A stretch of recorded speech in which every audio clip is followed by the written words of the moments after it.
and other courts have increasingly affirmed the dignity, agency, land rights, and meaningful participation of mining-affected communities.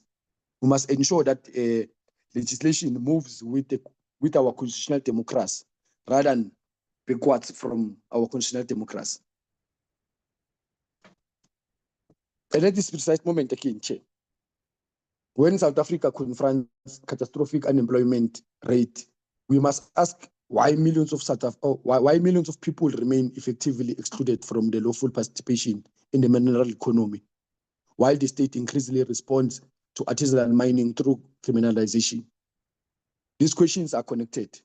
They ultimately concern something larger than mining. They concern how democracy governs economic power, who participates in decisions, whose interest counts, who receives the benefits, who carries the risk. And what happens when some of the most powerful economic institutions in our society are able to change their cooperative form faster than our accountability mechanisms can follow them? Chair and honorable members, we therefore not asking this committee to determine every one of these questions during today's meeting. That will be very impossible.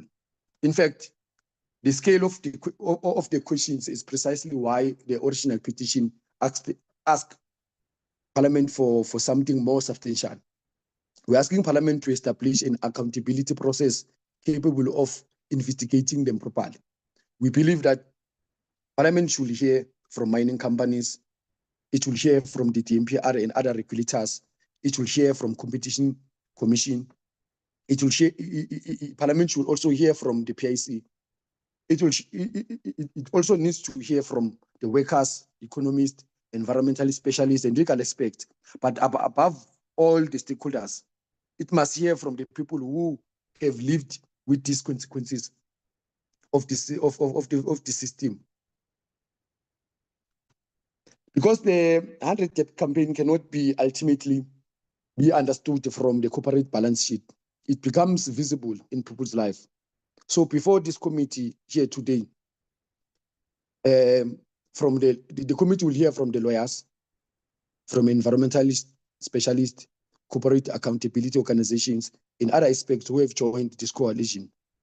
We ask you first to listen carefully to the communities, not simply to individual stories of hardship, but to what those stories tells us about the system.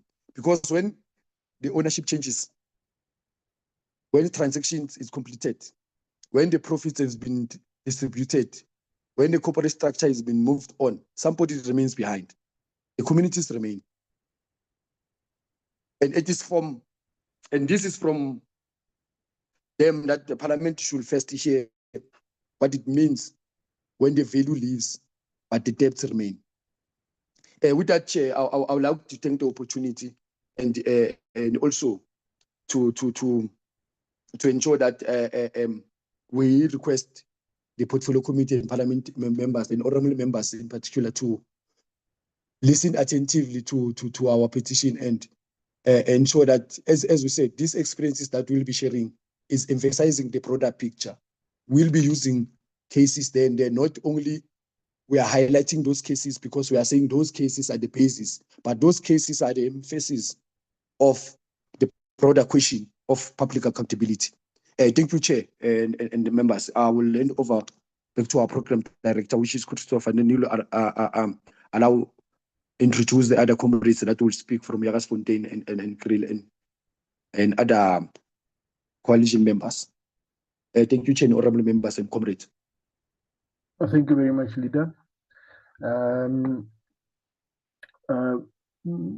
Can we have the members of Jagersfontein and Kriel to just present their submission, please?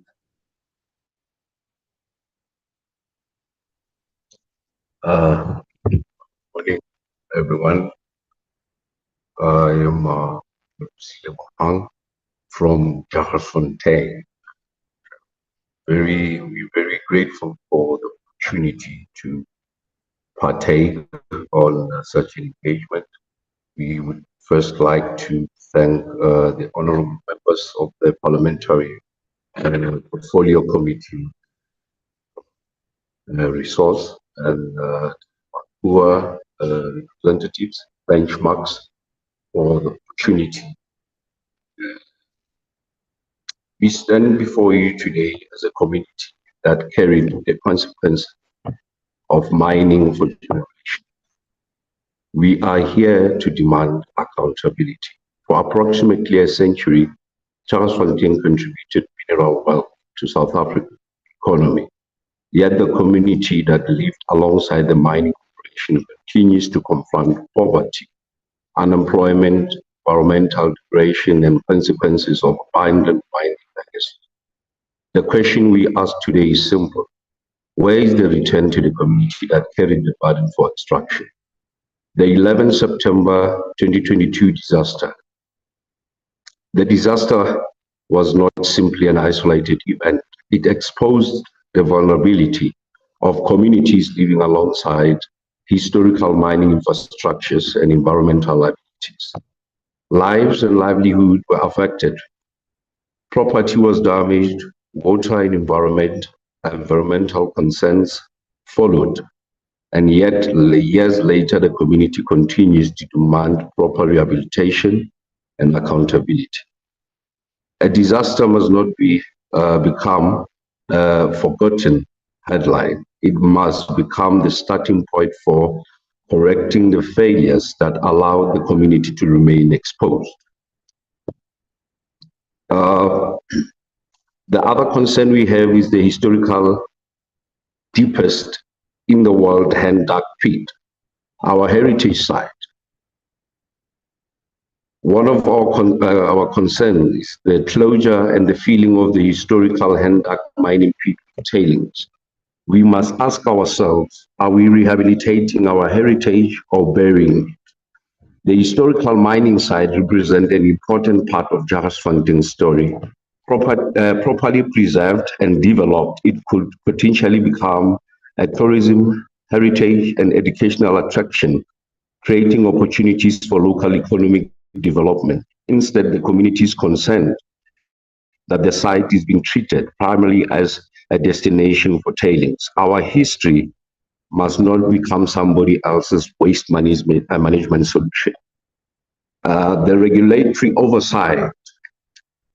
The Fontaine Justice Forum has repeatedly attempted to alert the DMPR about concerns regarding mining and re-mining processes taking place in Fontaine. Our concern is that the responses we received were largely limited to reference to the 2007 DPR's Physis Ataqua judgment rather than addressing the full substance of the current circumstances and activities occurring in our community. With respect, a judgment from 2007 cannot be allowed to answer questions arising from circumstances of today. The community needs answers about what is happening now. We therefore ask, what mining rights or authorizations are currently in place for this site? What activities are largely legally authorized? Who is responsible for monitoring them? What environmental and rehabilitation conditions apply? What inspections have been conducted? What enforcement measures have been taken where necessary? What role has the affected community been given? Regulations must be visible on the ground, not merely on paper. Constitutional oversight and community participation. The Constitution establishes principles of accountable, responsive, participatory government. Mining communities cannot be reduced to spectators, while decisions affecting their land, water, environment, heritage, and economic future are made somewhere else. Public consultation must not become a box that gets ticked when decisions have effectively already been made. Constitution must apply before decisions, not after consequences. The The Lerumo Justice Forum continues to request the geotechnical inspections and assessment report concerning the big hole and the historical underground tunnels before further tailings are discharged into our around the historical mining site. The community needs credible technical assurance that the stability and safety risks have properly been assessed. We ask directly, where are the geotechnical reports? Who conducted the inspections? When were they conducted? What risks were identified? What recommendations were made? Who accepted responsibility for implementing those recommendations? The community should not have to discover the answers after another disaster. The local beneficiation, where is the community's share? For generations, Jagersfontein has lived with the consequences of mining. Yet the community continues to ask, where is our beneficiation? Where are the sustainable local businesses? Where are the skills development opportunities? Where is the infrastructure investment? We cannot accept a system where the minerals leave the community while poverty remains behind.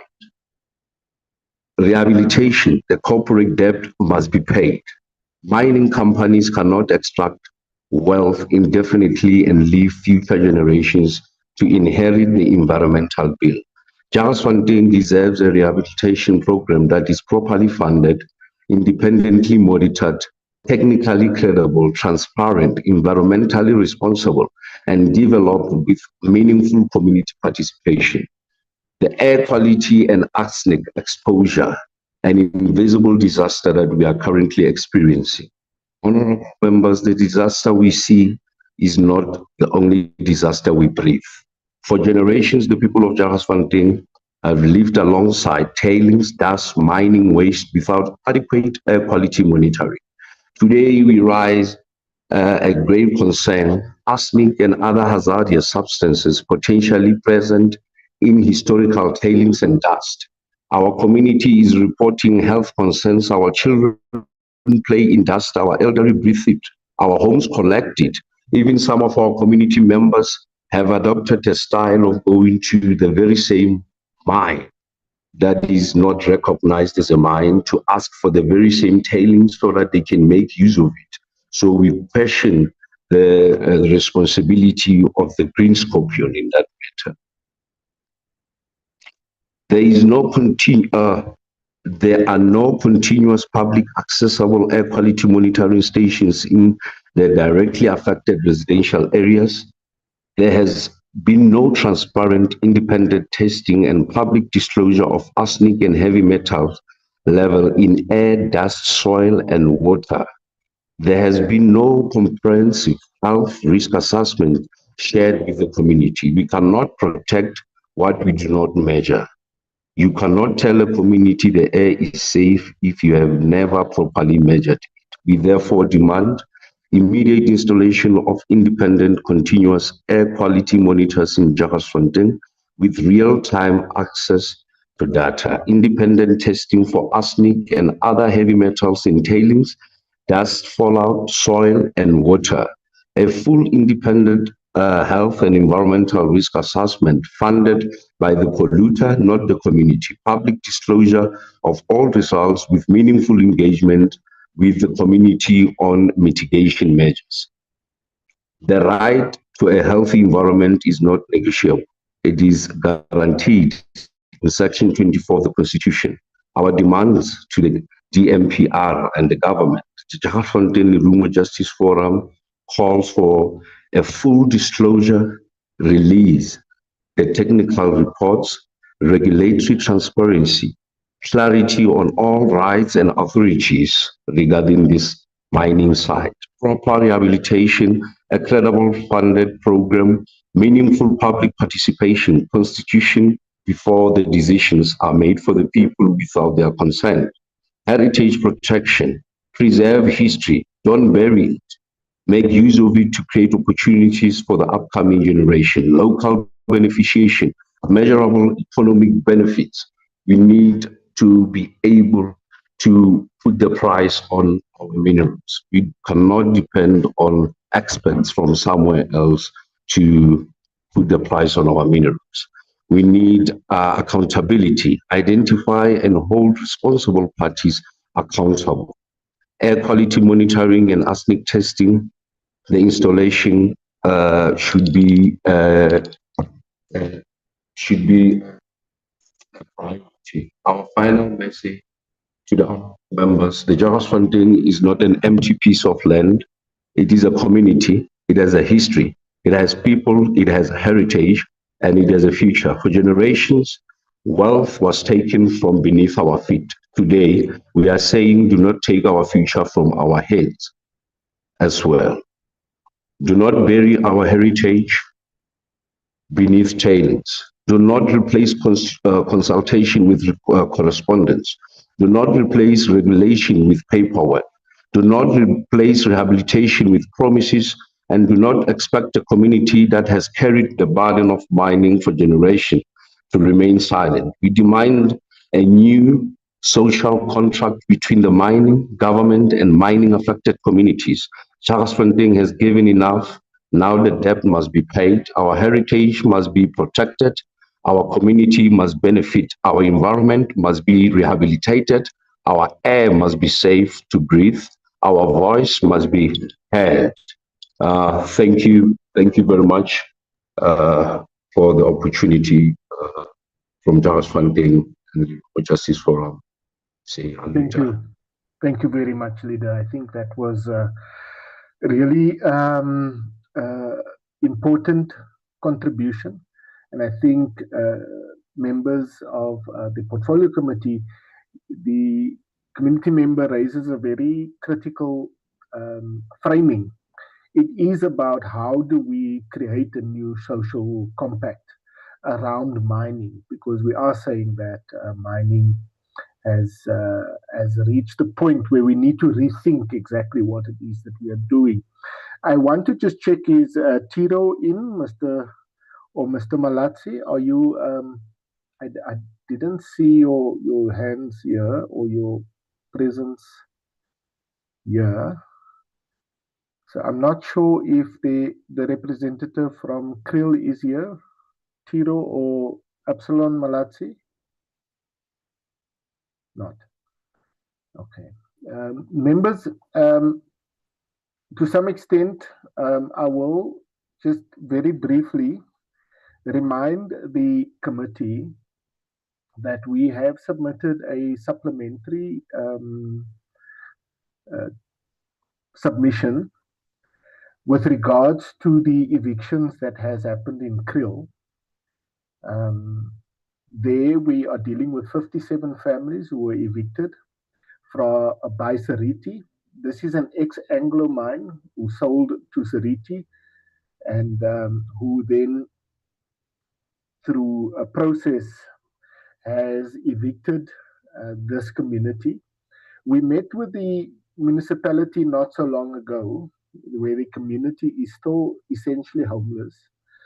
The court made the eviction on the basis that the municipality must provide housing.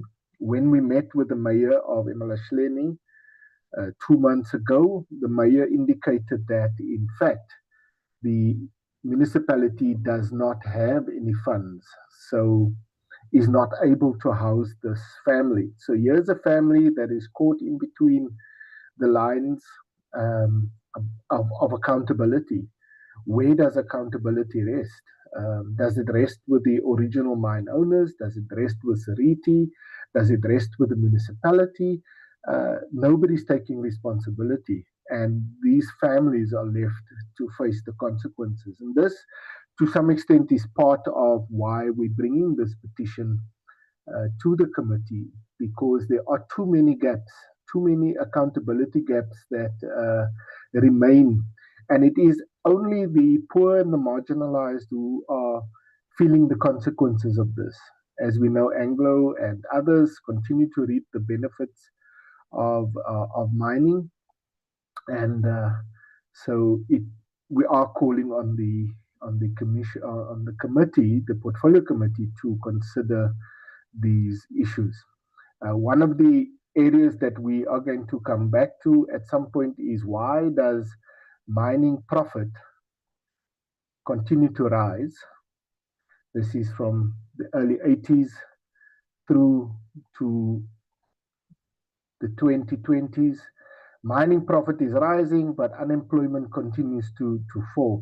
So the question then, is about why is that happening, and how do we stop this from happening? I'm now going to hand over to Dimokatso. Dimokatso, are you able to come in? Yes, thanks, Chris. Thank you. Good morning, Chair and honorable members. I just want to switch on my video just for the introductions, but then I'll switch it off. So my name is Dimakato Sfatsa. I'm an attorney at the Center for Environmental Rights. I'm presenting this part of the submission with Eric from Benchmarks Foundation. And what we are asking the honorable members today is to consider a simple but important question. Who carries the costs when mining harms the environment? Those costs and responsibilities are what we mean by environmental liabilities. They include preventing environmental harm, managing harm when it occurs, and repairing the damage caused by mining. The first issue is what happens to those responsibilities when a mine is sold, transferred, or is restructured. And our position is clear. A company that has caused environmental harm must remain responsible for cleaning it up, and a sale or restructuring should not provide an escape from that responsibility. A key question is this: when a mining business is separated from its parent company, are its environmental responsibility fully funded, fully identified, properly funded, and retained by companies with the capacity to meet them? This matters because environmental liabilities does not disappear when ownership changes. Damaged land must still be rehabilitated, polluted water must still be cleaned, mine waste must still be managed, and risks can remain long after a mine closes. One thing I want to highlight is the danger that arises when an older mine is transferred to a smaller company that does not have the financial resources or capacity to meet those obligations. And therefore, a corporate transaction must not turn an environmental liability into a public liability. Before transfer takes place, we submit that 3 things must be ensured. 1, the full cost of rehabilitation and closure must be identified. 2nd, enough money must be set aside or secured to meet that cost. And lastly, it must be clear which companies remain responsible for the work. Existing environmental harm must also be addressed before new profits are made from old mine dumps or tailings, and communities must not be spectators in this process. They need clear information about the environmental risks, must be meaningfully involved in closure planning and monitoring, and where mining affects communal land, community consent must also be required. So the principle to us is very straightforward. A mine transfer must not transfer the cleanup burden to communities or to the state. And that takes us to the wider problem of what happens when companies do not carry the full environmental costs they create. In assessing these transactions, the broader problem of environmental liabilities and climate debt must be considered. These concepts draw the attention to environmental and climate-related costs associated with mining and emissions that may not be fully internalized by the companies responsible. Just a minute. Apologies. Just a minute, Dimakato, and Yes, Chair. my sincere apologies for that. Who is Matepo Kekan?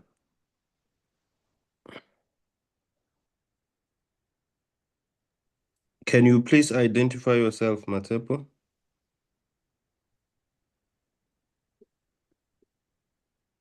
And she's not MK party chair, CMK. Yeah. Mr. Routledge, may I remind you that we are not yet in a space where this is a public meeting. The rules of parliament does not allow people who are guests to participate in any form to the meeting.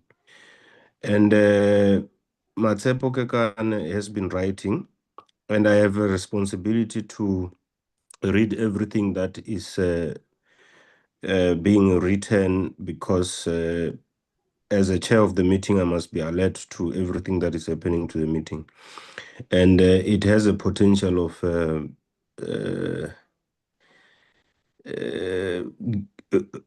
inviting answers at this stage, and I do not think that the rules will allow me not to call this one off. And I'm taking it to you because I assume that everyone who is in the meeting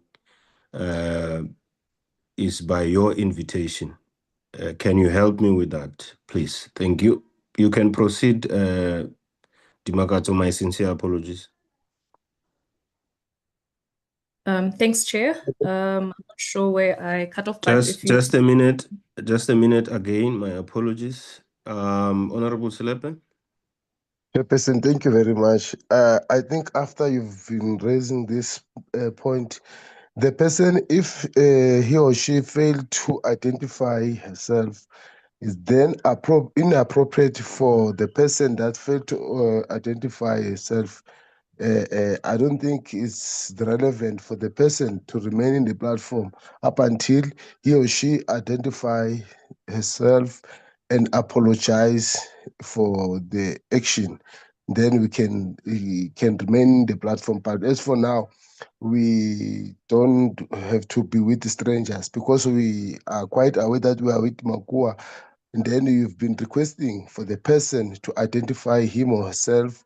And if it can do so, so we are having a stranger in the house, Chairperson. Can you fix that one? Thank you. Honorable Slepe, I hear your point. The meetings of Parliament are open to the public. I cannot take the member of the public out, whether they identify themselves or not. My issue is participation in the meeting. That is not allowed. Can you indulge me on understanding that that is the rule? Let's allow the member to stay and just monitor that they don't form part of the participation, unless Mr. Routledge says that person is part of their team to participate. That's fine with me. Can you proceed, Ms. Dimagato? Thanks, Chair. If it, honorable members allow me just to go a bit back. So it is our submission that a corporate transaction must not turn an environmental liability into a public liability. So before a transfer takes place, we submit that 3 things must be ensured. 1, that the full cost of rehabilitation and closure must be identified. Secondly, that enough money must be secured to meet that cost. And then thirdly, it must be clear which companies remain responsible for doing the work or the cleanup. So existing environmental harm must also be addressed before new profits are made from old mine dumps or tailings, and communities must not be spectators in this process. They need clear information about environmental risks and must be meaningfully involved in closure planning and monitoring.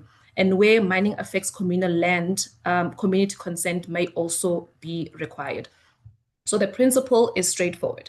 A mine transfer must not transfer the cleanup or rehabilitation burden to communities or to the state. And that takes us to the problem, or the wider problem, of what happens when companies do not carry the full rehabilitation costs they create. In assessing these transactions, the broader problem of environmental liabilities and climate debt must be considered.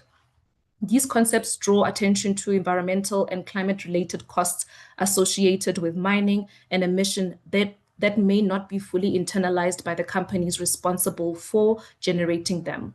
Those costs can include contaminated land and water, unsafe mine waste, ecological degradation, impacts on health and livelihoods, and climate-related harm. If these costs are not adequately accounted for, they do not disappear. They shift to affected communities, to the state, to taxpayers, and future generations. Honorable members, the immediate questions are therefore, have all material, environmental, and closure liabilities been identified and quantified? Has the adequacy and the ability to recover the financial provision been independently assessed? And if the available provision or the money is insufficient, inaccessible, who ultimately bears the shortfall? The underlying principle is the polluter pays. Environmental costs should be carried by those responsible for the harm rather than externalized to the communities or to the state. Mine closure is where this becomes particularly important because closure exposes any gap between the actual cost of rehabilitation and the financial resources available to meet it. South Africa experienced when mine closure South Africa experience with mine closure shows why this matters. Thousands of mines have been abandoned or have not been properly rehabilitated after mining stopped. This reveals a serious gap between environmental obligations on paper and what happens in practice. The money set aside for rehabilitation and the closure is often far below the actual cost of the work required. Weak closure planning, inadequate enforcement, and limited public information about rehabilitation funding makes the problem worse. The result is that polluted land and water, unsafe mine workings, and other environmental risks can remain long after the mining profits are gone. Honorable members, the implications is straightforward. Rehabilitation cannot depend on whether enough money happens to remain when mining ends. We therefore need independent assessments of rehabilitation costs. The funds must be properly protected and sufficient to meet those costs. Effective enforcement, the public disclosures showing how much each mine has set aside and whether it is enough. And ultimately, the consequences of getting this wrong are not simply financial. They're experienced by the people. When mining companies fail to clean up the environmental harm remains and communities are left to live with it. They can mean polluted water and soil, dangerous pits and mine shafts, health risks, loss of farming land and livelihoods, and greater pressure on already stretched local services. The Imbambala mine in Westleton, Emelo shows what this looks like, and you've already heard from Creole and also what happens in Jacobsfontein. In Imbabala, the mine was abandoned in 2011, but it still has not been properly fenced or rehabilitated. Children and livestock have died in the open pits and water at the site is polluted. The department reportedly holds only 600,000 for rehabilitation, an amount that is not enough to complete the work. More than a decade after the mining stopped, the company has not completed the cleanup and the state has not ensured that it's done. That is what environmental debt looks like in people's daily lives. And it shows why it's important for Parliament to act before communities are left to live with unsafe and polluted site for years after mining ends. With that, I'd like to hand over to Eric from Benchmarks. Thanks, honorable members. Thank you very much, Dimakato, and thank you very much for the opportunity, honorable members and honorable chair. My name is Eric MACUA. I'm with the Benchmark Foundation. I have my video on just for introduction. And thanks for the opportunity. I'm not going to be long. I think Dimakato has said a lot. I really would like to put to you the scale of the environmental impact that we are talking about. I think many numbers have been shared with you as members or are there in the public, that there is almost 6,001 derelict and ownerless mine. And of course, 1,170 unsaved mine openings. So this is the scale. And with regard to other infrastructure like tailings, with regard to mines, we have almost in Witwatersrand 270. These are the numbers that are available publicly, tailing facilities, and these are covering almost 400 kilometers per square in surface. And there are more tailing facilities, even more that have been designed. 200 are active now. Now, the extent of this impact to the population and people, I mean, an estimate of 6 million of directly impacted people is been given that communities do have, but more, it has ripple effects to almost 20 million. This is a 30% of the population who are impacted by mining. I know that there is an opposite of how mining do benefits, but we are trying to raise this figure so that the honorable members can appreciate the scale of the impact and what has been said before me about the finances. I mean, Professor Bond would even says that, the invest of mining cancels itself. It's up to these honorable members to think of other ways to hold these companies available. And we have a rehabilitation of acid and drainage water that runs into billions and these are costs that are borne by the states currently because of these ownerless and derelict mines. And when we talk of mine closure, we hardly could even count a full finger for us to know how many certificates has been issued by the department.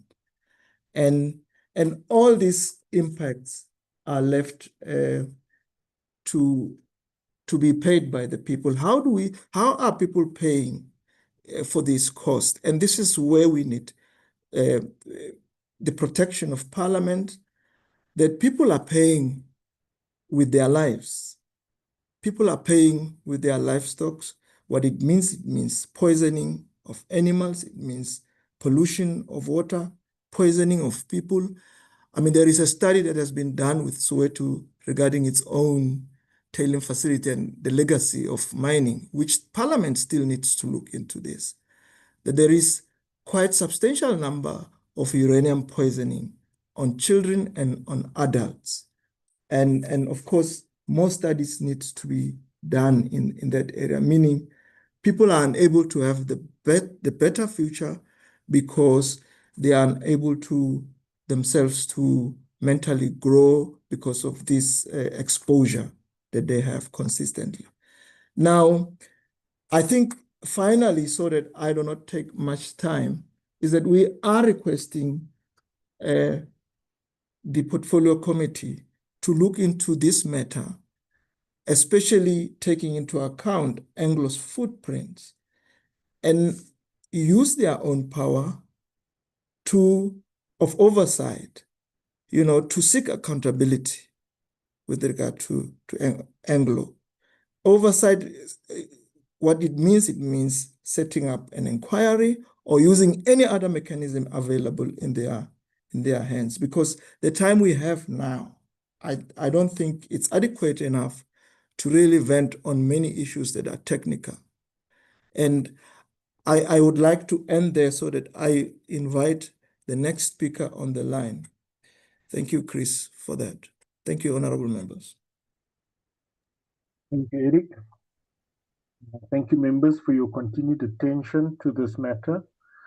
I'm now going to invite Katlego Gasi, who is the YAMUA, that's the Youth Affected by Mining United in Action, a national convener, to take the next slot with regards to, I think it is abandonment and artisanal mining. Katlego, are you here?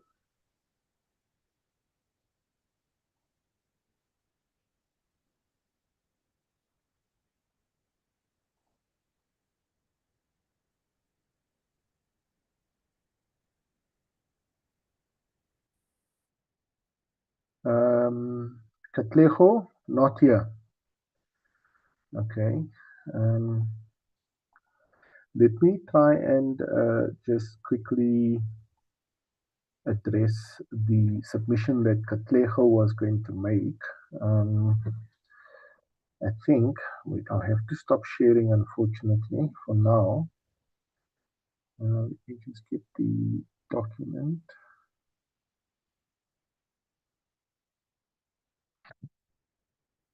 Okay.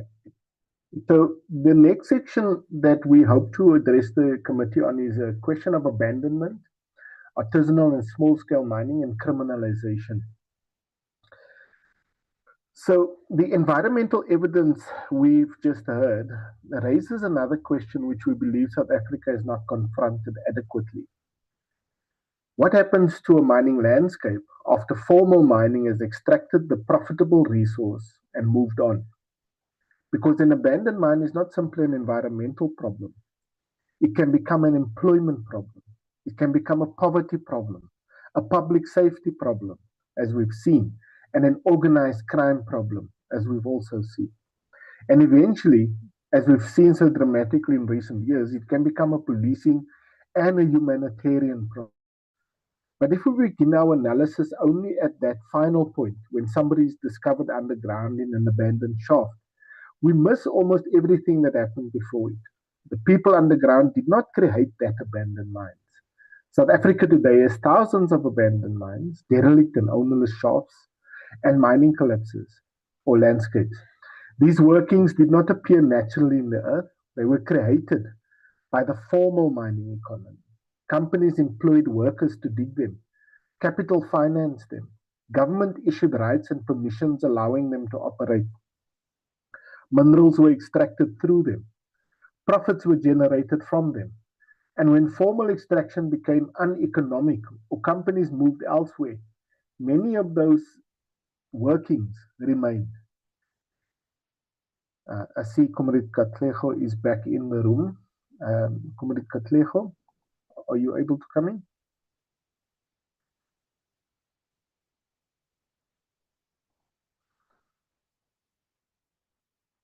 Katlego, are you? Oh, he's still joining, sorry. Seems to have connection problems. I will continue, leaders. Where was I? So the history of all of this matters because today when poor people enter into some of these abandoned workings, searching for remaining, then our public discussion frequently begins with the words illegal mining. But that describes the legal status of the person underground. It tells us almost nothing about how the shaft came to be there. It tells us nothing about who extracted the valuable deposits before them. It tells us nothing about whether the mine was properly closed. It doesn't tell us about whether rehabilitation occurred. It also doesn't tell us about whether the surrounding economy of that and the communities around there were diversified before formal employment disappeared, as was the case in Stilfontein. And it tells us nothing about why decades after enormous mineral wealth was removed from these areas, people living around those mines remain so economically desperate that entering an abandoned, dangerous shaft becomes a livelihood strategy. That is the history we believe Parliament must restore to this discussion. This is fundamentally a question about economic participation. Chair, South Africa is confronting a catastrophic unemployment problem. Millions of people want to work, but cannot find... Mr. Routledge, just a minute. Mr. Katlego, Mr. Routledge has been calling your name for quite some time now. I see you unmuted yourself. Sorry, Comrade Chairperson. Yeah, I was struggling with network, but I have regained the network, so I'm not sure whether I'm still able to come in and present. No, you are able to come in, leader. I'm basically at the point where we're discussing economic participation. I don't know if you can find that there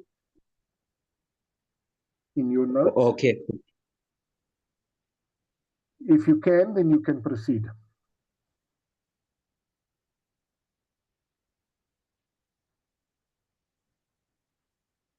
Okay, thank you. Thank you, Comrade. Greetings to everyone and to the chairperson and the honorable members. So this is fundamentally a question about economic participation. So chairperson, South Africa is confronting catastrophic unemployment. Millions of people want to work but cannot find employment. Many of the communities represented by MACUA and WAMUA live literally on top of or alongside mineral wealth. They see trucks carrying minerals out of their communities. They see mines operating around them. They see profits being announced.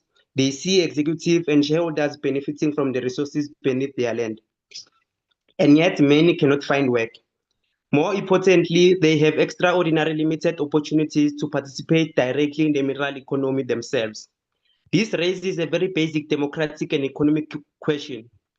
Who is actually permitted to participate in South Africa's mineral economy?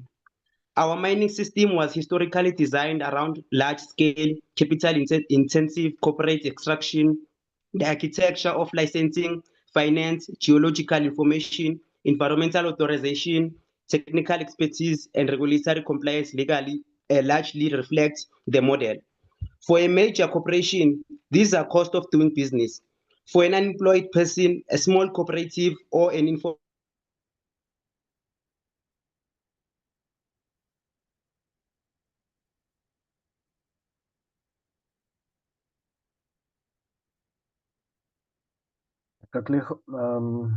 Katlego, you dropped out again. So in order to save the members from further delays, I'm going to continue.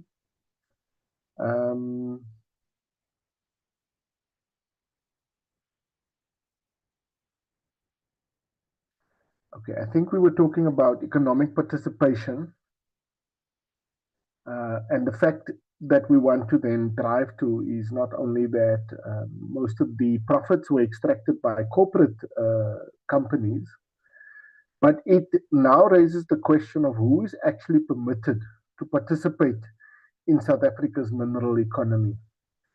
Our mining system is set up for major corporations, for large-scale mining extraction, and we see the difficulty that the department has in articulating a artisanal mining pathway. We see that rather than an artisanal mining pathway, the department seems to be promoting a small-scale mining solution as opposed to dealing with the question of artisanal miners. So for us, if we look at the regulations, we look at the department, what the department is proposing, then we see that there is a pathway on paper. But the thing is, most people who are indigent or are mining on the outskirts of society are not able to access the kind of resources that is required to obtain a mining permit and an environmental authorization. There are, before Parliament, before the department, proposals that can deal with the question of artisanal mining in a much more comprehensive way. But there seems to be a reluctance to do that based on a understanding that mining must be reserved for large-scale or small-scale operations, and that artisanal mining, despite what the African Union and the rest of the world have experienced, our department seems to think that that is not a possible pathway. We must distinguish artisanal mining from organized criminal mining, and the department doesn't seem to be making that distinction very clearly. MACUA and WAMU are not arguing that everything described as illegal mining is harmless artisanal activities. It's not. There are criminal syndicates operating within parts of the mineral economy. There's violence, there's extortion, there's exploitation of vulnerable miners. There is illicit mineral trading. There are networks that profit enormously while the people actually going underground receive a fraction of the value extracted. Those activities require an effective state response, but organized criminal mining and livelihood artisanal mining are not the same phenomenon. And a regulatory system that cannot distinguish between them will inevitably punish people whose principal crime is attempting to survive alongside mineral resources from which they have historically been excluded. This distinction becomes even more important because the state is currently moving towards stronger criminalization and significantly harsher penalties in a process that hasn't really had any consultation It seems as if the department is simply just rushing through a bill, through the justice cluster, that is going to criminalize people before we've been able to deal with the consequences of the broader question of mining, which is what we're bringing to the portfolio committee. We are saying that one cannot go ahead and criminalize poor ordinary workers while we haven't dealt with the broader question of the mining sector and the social compact that is needed for us to plan for the next 20 years of mining. Criminalization of our people cannot be the solution.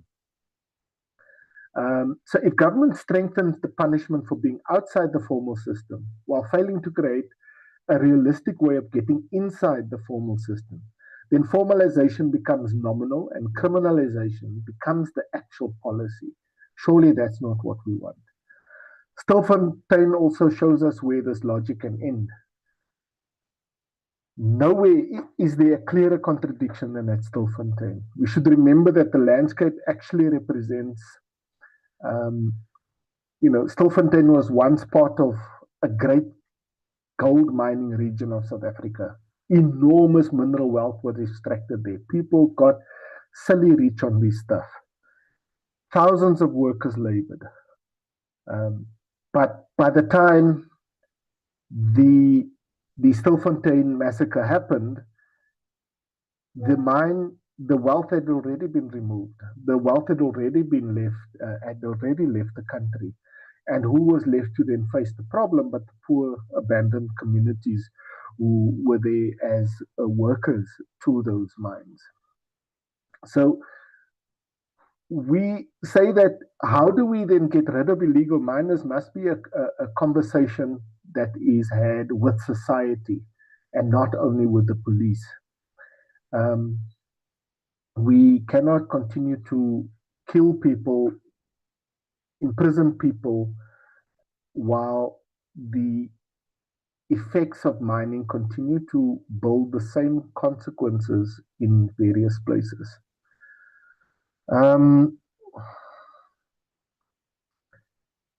So Anglo's history belongs to this discussion as well. This is also why the 100-year debt campaign insists that abandoned mines cannot be separated from the history of the major mining houses. Companies such as Anglo were extraordinarily important actors in building the industrial mining economy through the 20th century. They benefit from the expansion of deep-level mining, from the infrastructure created around it, from the labor system that produced extraordinary mineral wealth. That does not mean that every abandoned shaft in South Africa belongs to Anglo, and we should not make such a claim.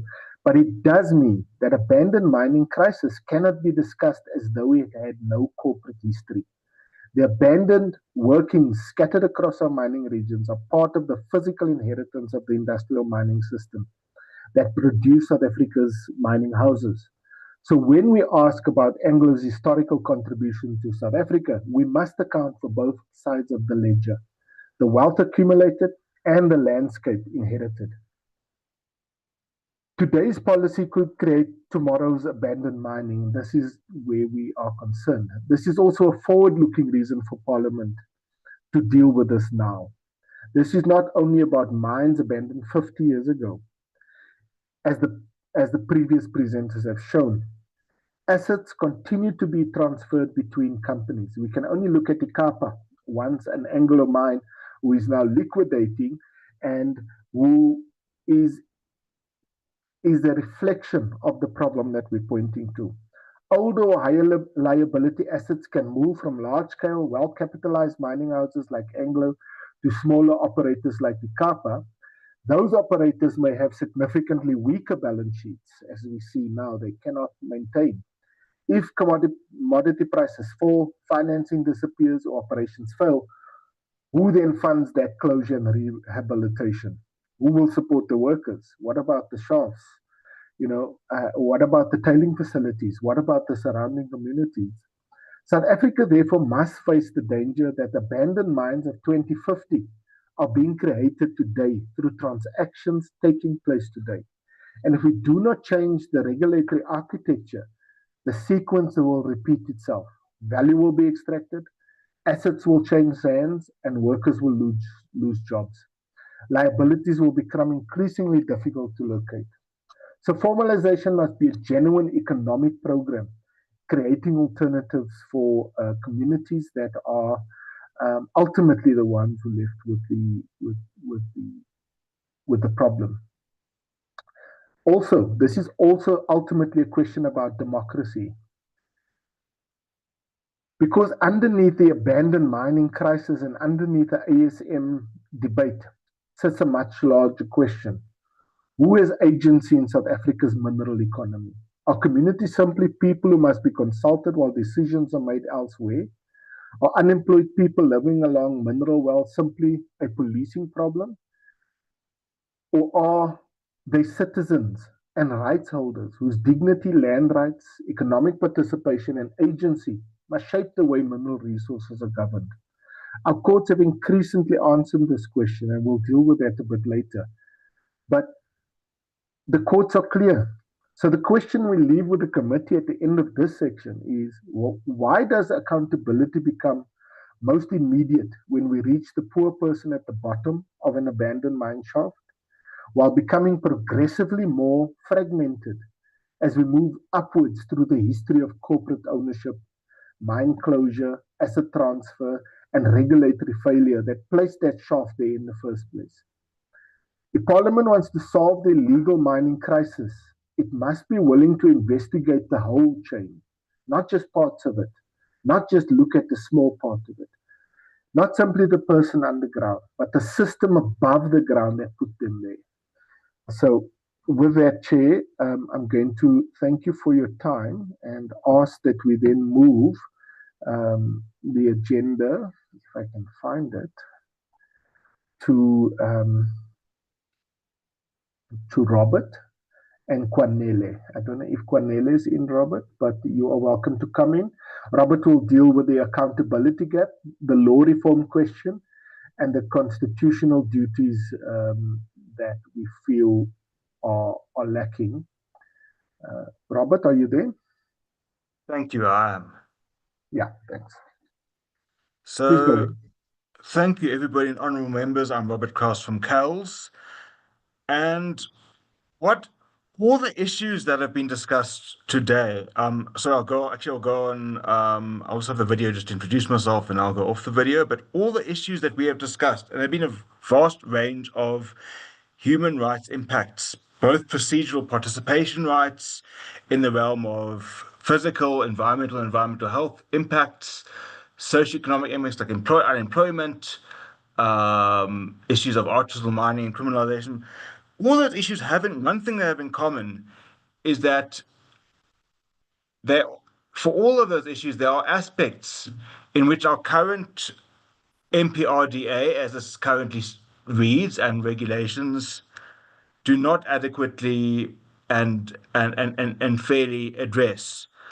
And I'm going to divide this discussion, and furthermore, we are at a juncture where the Portfolio Committee and Board of Parliament in particular has an historical opportunity to address these defects and as Chris says, redesign a mining system based on a fair socio-economic compact. And the opportunity comes from a number of sources, one of which is actually the instructive example of what's just happened with Anglo exit and demerger with Czech. That is a teachable it's a moment that we can that should open the conversation. Secondly, the fact that the review of the mining legal framework, the MPRDA, but also general law, mineral, there's a review process which also represents an opportunity for Parliament, and that at the moment, based on existing drafts, in our view, the DMPR is largely failing this moment, but it's now a challenge and an opportunity for Parliament to really step in and seize this moment, which could decide our future. So I've divided the issues really into two.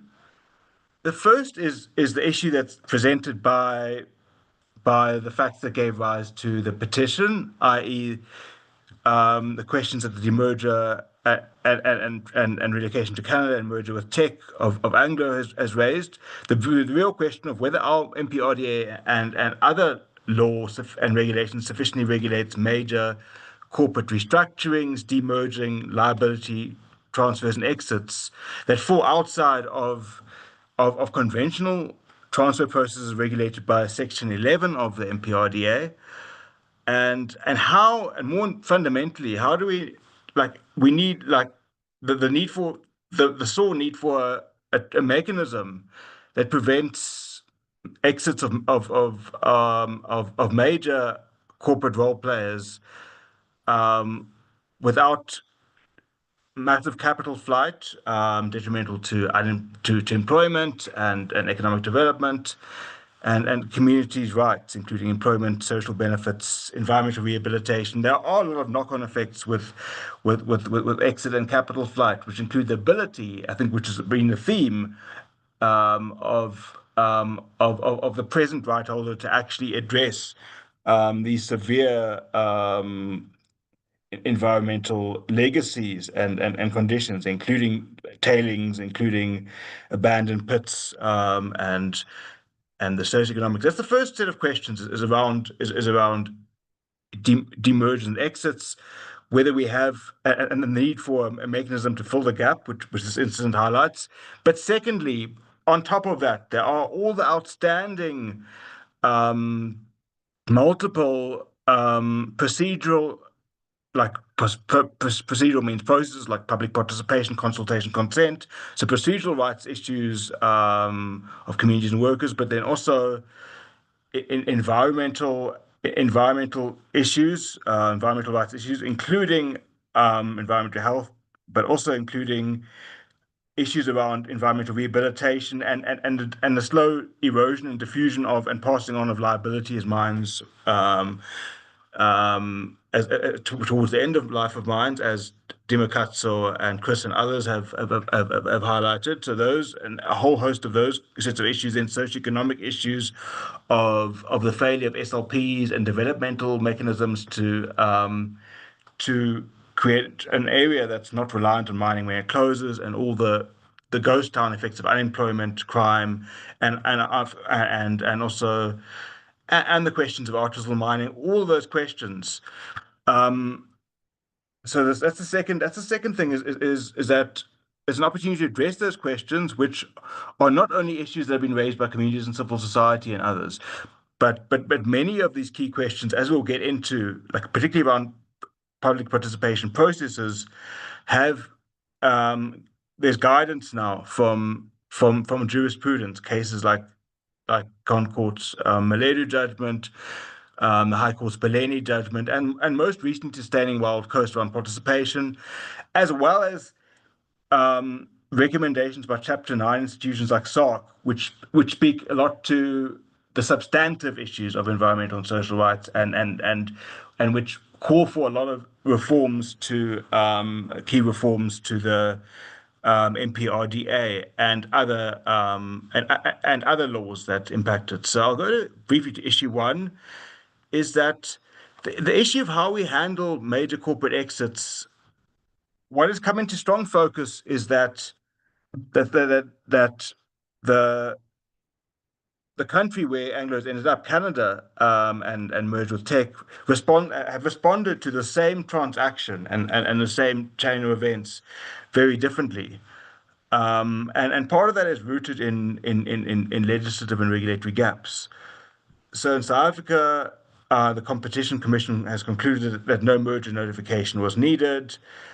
But most importantly, what it underlies that we don't have, where there's a major exit that may be of immense consequence, involving mergers, capital flight, restructurings, there's no triggered requirement for a national inquiry to ensure that the broader public interest in South Africa is safeguarded, but also that the rights of communities and workers, environmental, social, socioeconomic, and procedural, are safeguarded.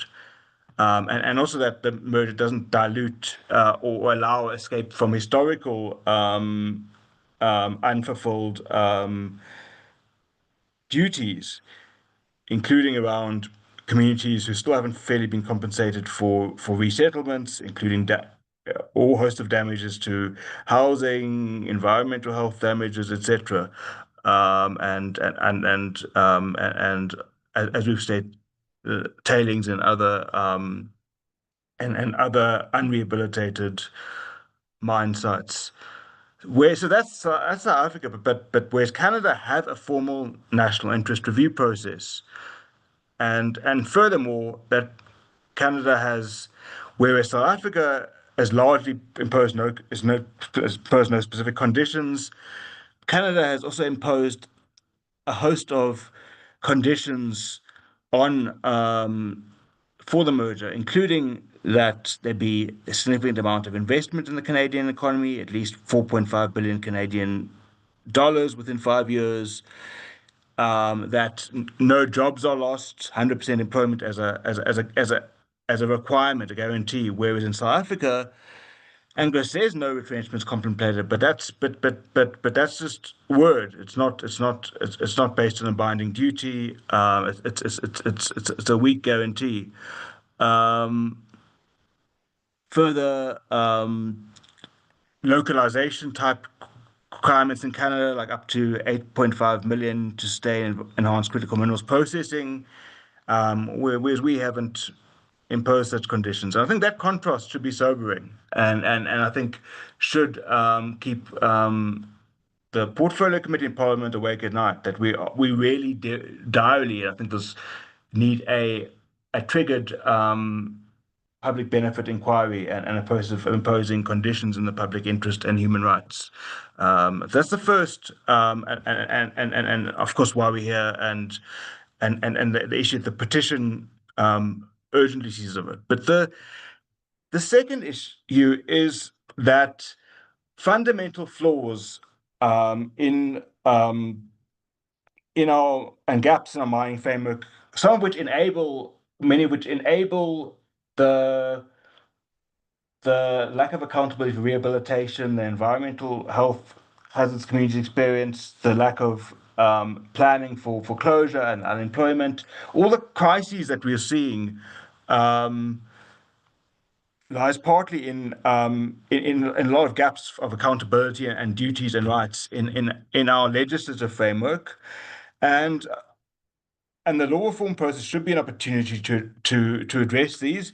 And furthermore, as these gaps have been beyond civil society, communities, sections of organized labor, etc., these gaps, importantly, and guidance on how to address these gaps is provided in two major sources of authoritative sources.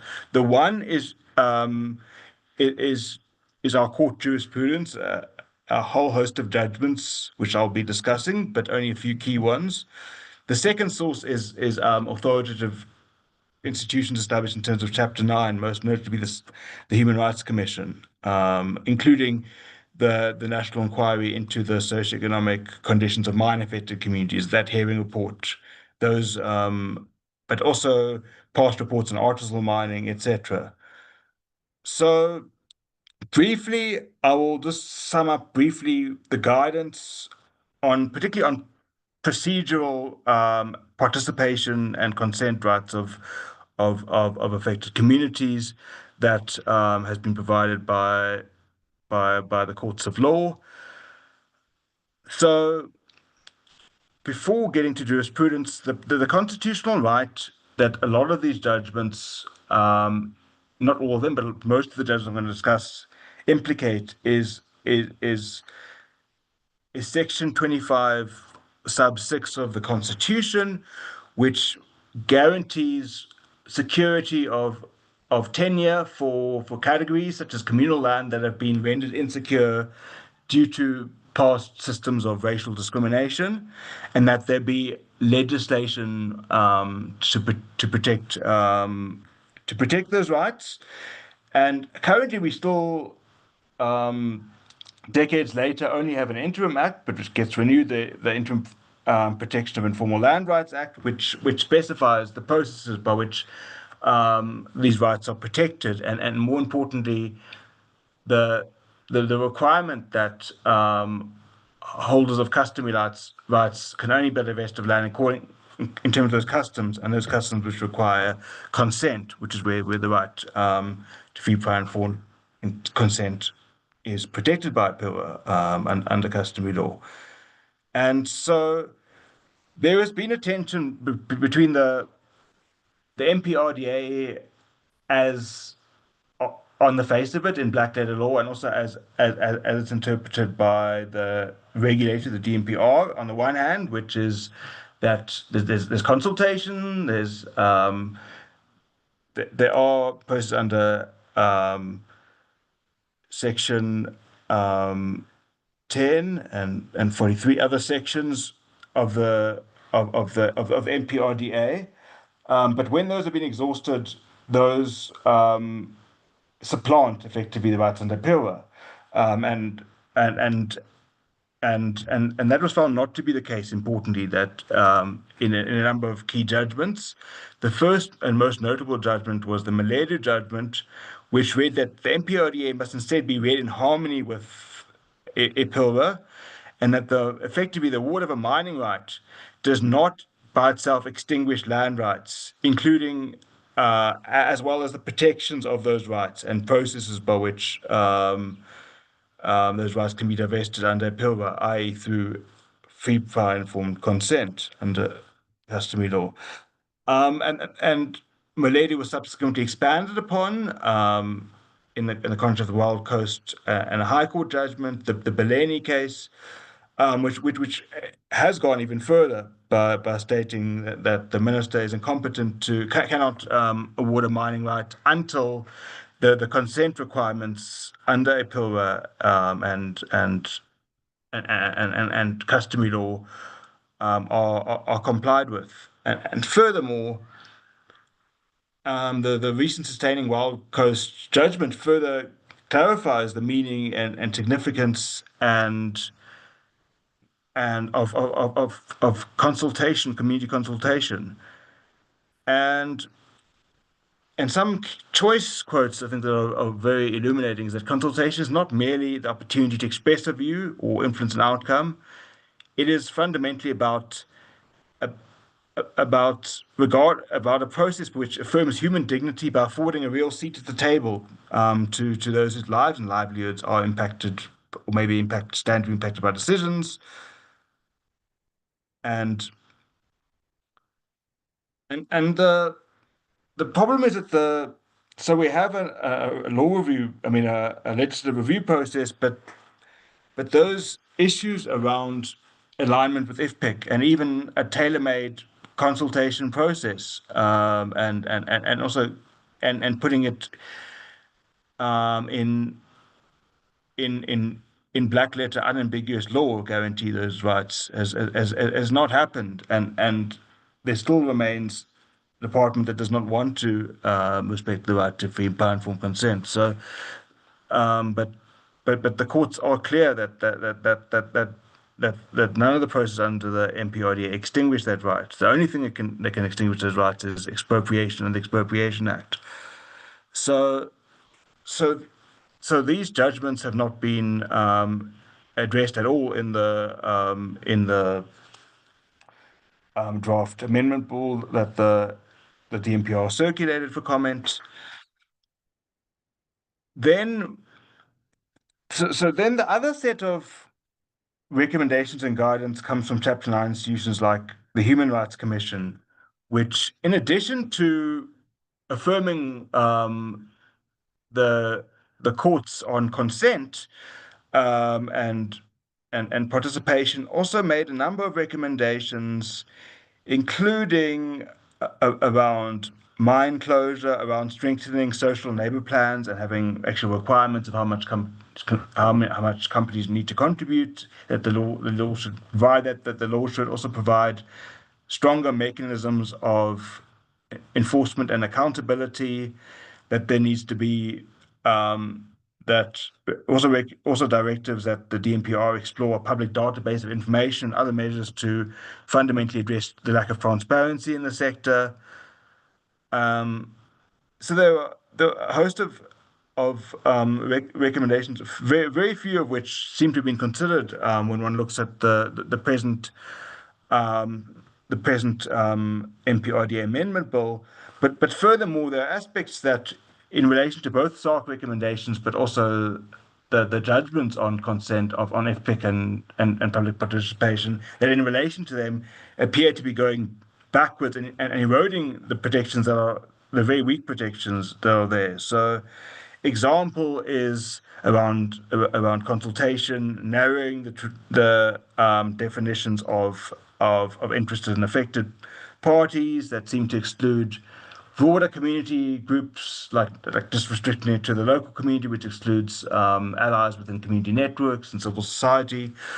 In addition to the narrowing, there's preparations for even for shorter environmental impact assessment timeframes, which again result in all these likely risks and liabilities to manage and community rehabilitation to be assessed even more shallowly and in a rush, which in many ways, what is concerning is that the current law reform agenda actually might create a situation, particularly with the rush for critical minerals, that is even worse than what we're seeing in Jagersfontein, in Stilfontein, and if anything, in the bid to rush to, it seems like in the bid to attract investment, environmental and participation etc. protections are being further weakened rather than the strengthening that is sorely needed. And lastly, I'll just comment again on the General Laws Amendment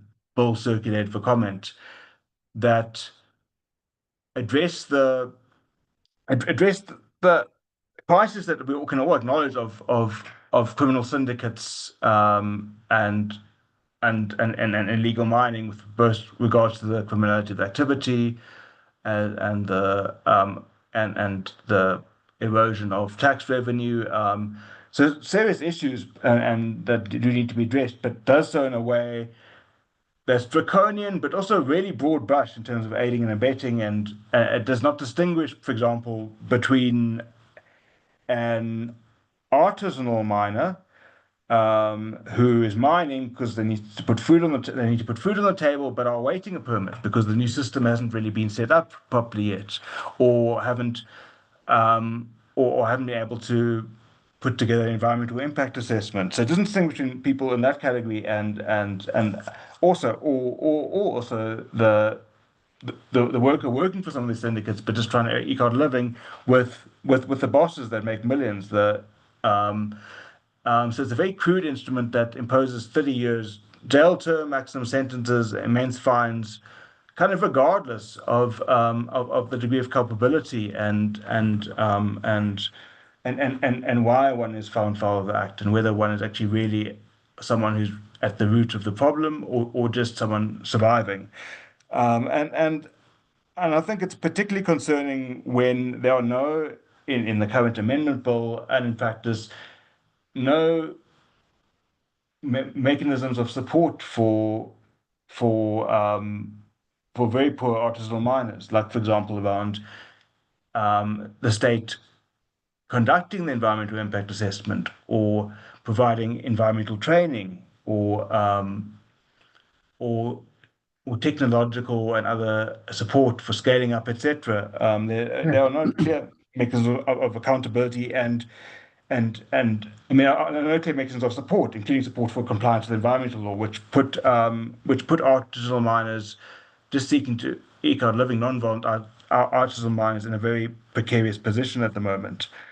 So I just want to call on again, I think there's a moment for the Portfolio Committee to start holding the DMPR accountable and starting to engage on the question through the law reform process of the need for a public benefit inquiry in instances of big capital flight, and I mean big restructuring and mergers, and secondly, to address the long-standing gaps in the system from a procedural, environmental, and socioeconomic rights, and that have been highlighted in our jurisprudence, and through our Chapter 9 institutions, as well as communities and civil society. Thank you. Thanks. Thank you, Robert. Okay, Chair, we are going to wrap up now. I know it's been a long presentation. We want to thank you for that. But I see that there is a member of the Creole community present now, and I wanted to give them 2 minutes to just address you very quickly on their particular situation. Maggie, can you come in now? Thank you so much, and good morning, Chair Yeah, and everyone. just a minute, Maggie. I saw your message. Please bear in mind that Mr. Routledge took the liberty to take us through on what is happening in Creole. Yes. So let's not start afresh. You can go ahead. Noted, Chair, thank you. Okay, thank you. Thank you. I will be very brief. Just to give note of the current status of what is currently happening in Creole. We are still currently homeless since the 26th of November. And there is currently either community members that are remaining in some of the houses.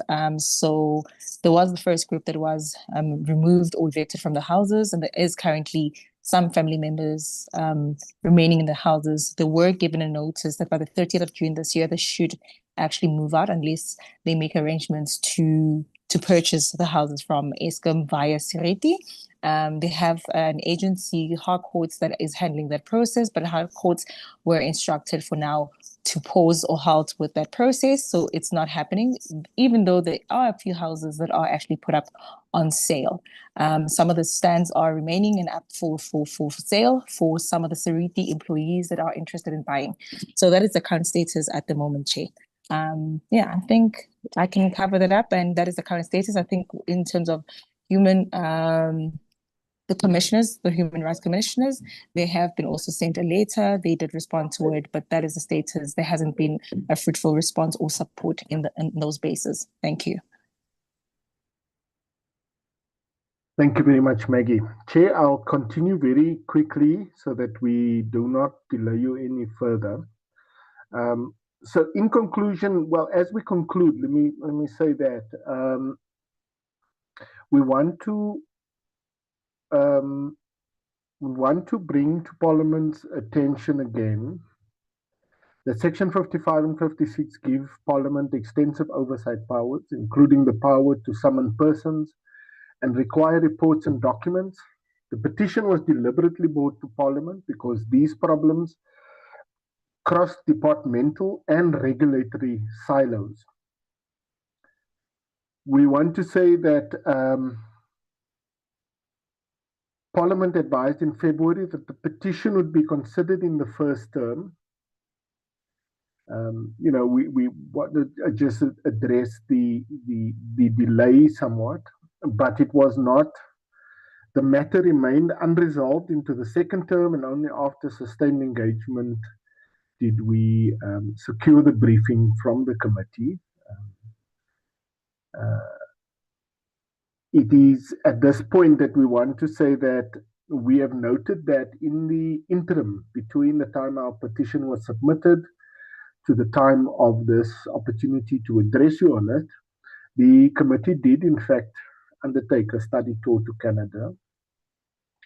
While affected communities were waiting to place these questions before Parliament. And there the committee obviously encountered, we have addressed the study tour report, and we have addressed the committee, well, not addressed, but we have written to the committee and provided a discussion document on our concerns regarding the Canada tour and the shortcomings of that particular findings and recommendations as it relates to the questions were put before you.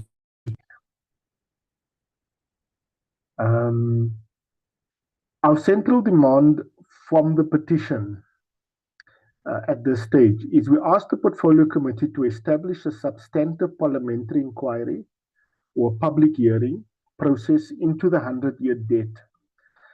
The inquiry should be empowered to hear and obtain evidence from, among others, Anglo-American and their relevant successor companies. the Department of Mineral Resources, the PIC, the National Treasury, and other economic regulators as required. The Competition Commission, insofar as they have attempted to investigate the question of Anglo, but the law limits them in what they are able to do. Affected communities and workers, environmental authorities, municipalities, civil society, and independent experts. The original petition already calls for this inquiry. There are 5 concrete outcomes that we want to propose to the committee. This is 1, establish the inquiry, public hearings. 2, conduct a national accounting of inherited social, labor, and environmental liabilities, including abandoned mines and the outstanding rehabilitation issues.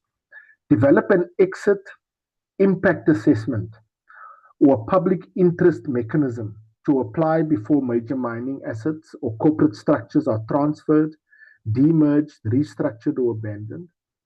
4, require current mining law reform to incorporate constitutional jurisprudence, including meaningful participation, appeal consent where applicable, an accessible artisanal mining pathway that differentiates livelihood mining from organized criminal extraction. And 5, establish mechanisms that value, establish mechanisms ensuring that value and responsibility travel together, including adequate funding and enforceability of labor, community, and environmental liabilities across corporate transfers and restructuring. If members believe that some of these propositions that we put to you today are contested, we would suggest that this is not an argument against the inquiry. Instead, we believe that that is the very reason for holding one. So, in closing, then, Chair, we hopefully have put the 5 clear requests to you.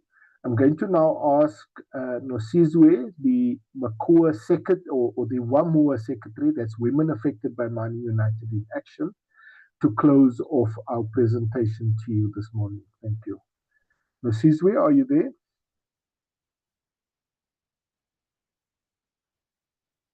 Thank you, Comrade Chris. Yeah.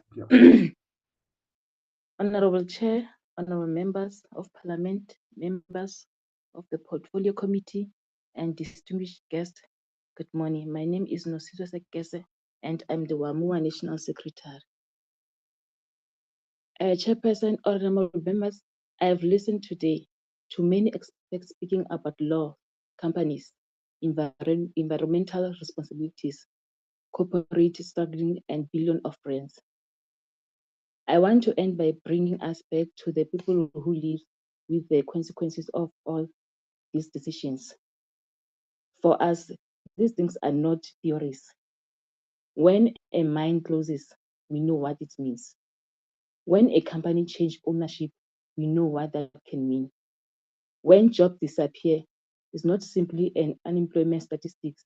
It means there is no salary it means there is no salary coming into a household.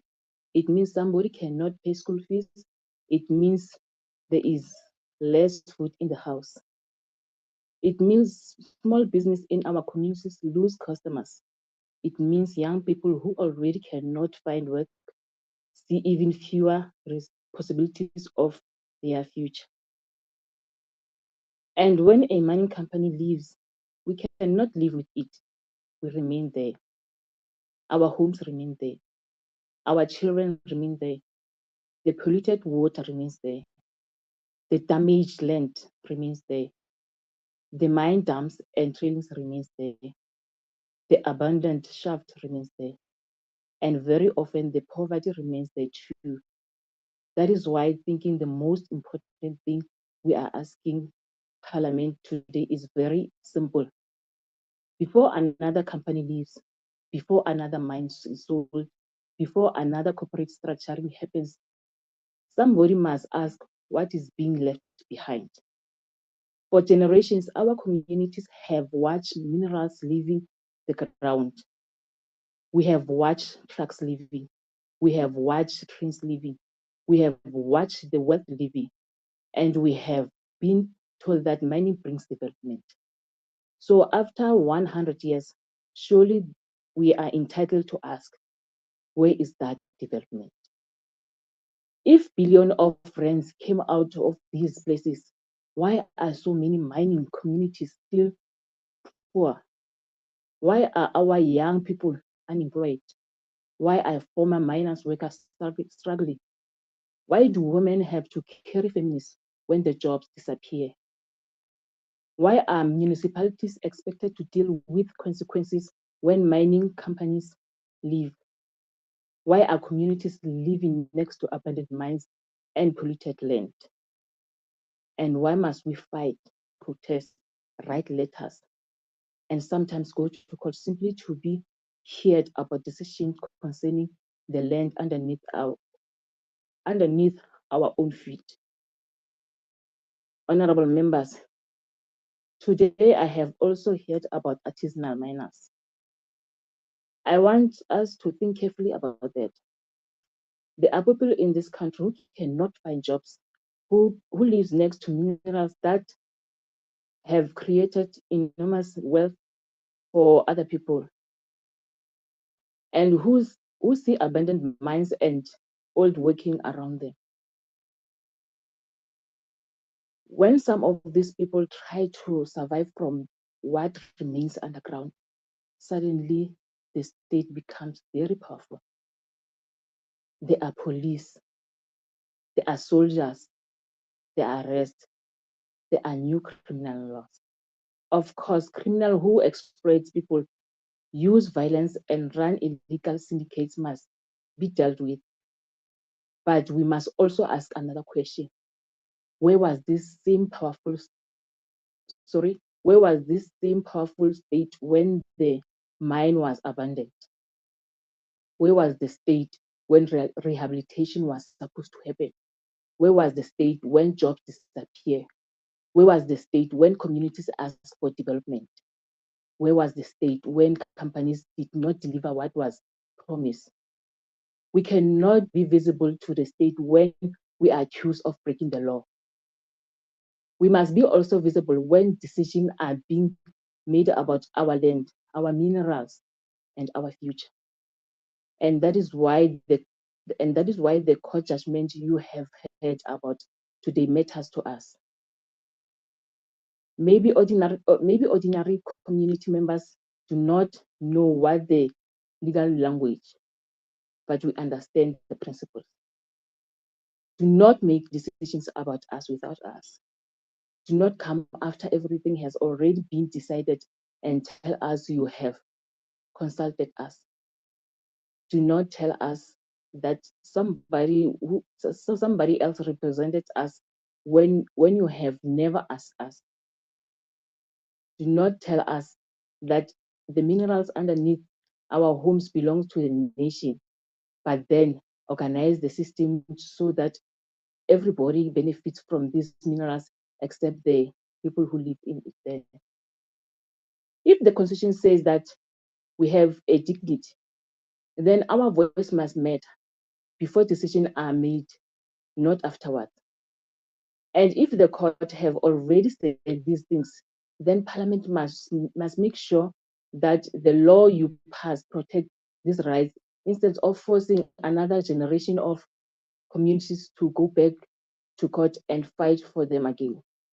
Chairperson, you have also heard today about Anglo-American. For many people sitting in mining communities, Anglo is not just another company. Our grandparents knew Anglo. Our parents knew Anglo. Many of our family members work for Anglo, live in communities shaped by Anglo. Anglo has been part of South Africa mining for generations. And now Anglo is changing again. Companies are being separated, assets are being sold, ownership is changing. The center of a new company will be in Canada. We have heard today that Canada Canada was also able to ask Canada who will receive from this transaction. They could ask about jobs. They could ask about investment. They could ask about the headquarters. They could ask about communities. They could ask about what the company will distribute to the country, to their country. Sorry. Then surely South Africans are also entitled to ask questions. But our question is not only what will Anglo give South Africans in future. We must also ask, what responsibilities does Anglo carry from the past? Because companies have moved its headquarters. A company can sell a mine. A company can change its name. A company can create another company and move assets into it. A shareholder can sell shares, but community cannot restructure itself. We cannot move the polluted river somewhere else. We cannot move an abandoned shaft into Canada. We cannot transfer unemployment onto another company's balance sheet. We cannot distribute poverty as divided. We remain where the mining happens. And that is why the principle we have heard today is so important. If the value can travel, the responsibility must travel with it. Honorable members, we are not asking you today to believe everything we say simply because we are communities. We are asking you to investigate. If Anglo disagrees with us, call Anglo. If the DMRE disagree with us, call the department. Call the companies that bought the mines. Call the PIC. Call the Competition Commission. Call environmental authorities. Call the unions. Call the economists and lawyers. But please also call us. Go to Briar. Go to Jackersfontein. Go to Stilfontein. Go to the communities living next to abandoned mines. Speak to the women who keep these households together. Speak to their former mine workers. Speak to people who have never had a job. Speak to artisanal miners. Then put all the evidence on the table. Find out how much wealth was taken out. Find out what companies promised. Find out they actually delivered. Find out what happened when mines are sold. Find out who is responsible for rehabilitation. Find out what happened to mine workers. Find out what happened to the communities. Find out liabilities and remain. Know all the facts. Because after more than 100 years of mining, I don't think it is unreasonable for people who have lived with mining to ask Parliament to finally do that account. We have already paid part of this debt with our land. We have paid with our labor. We have paid with our health. We have paid with polluted water and damaged environment. We have paid through unemployment when mines closes. And some communities have paid with their people's life. We cannot simply continue paying while somebody else continue to collect the wealth. So today we are asking Parliament for something concrete. Please establish the inquiries, not another meeting where communities speak and everybody goes home. Not another report that sits somewhere on the shelves. Use the powers that Constitution gives Parliament. Bring everybody on the table. Put evidence in the public record. Establish what is owed. Who is responsible and what must be changed so that the next generation does not inherit 100-year debt. And when you do that, please remember something.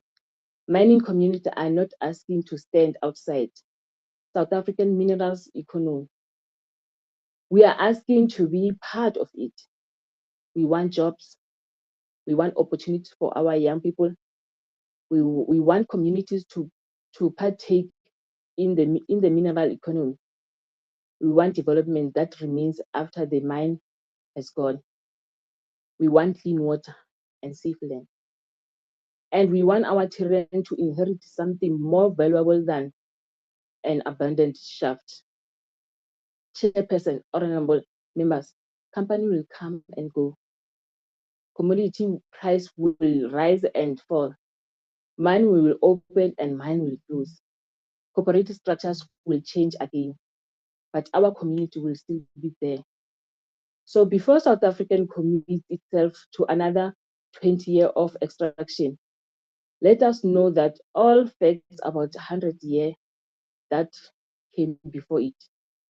Let us find out who accumulated the wealth. Let us find out who performed the labor. Let us find out who benefited.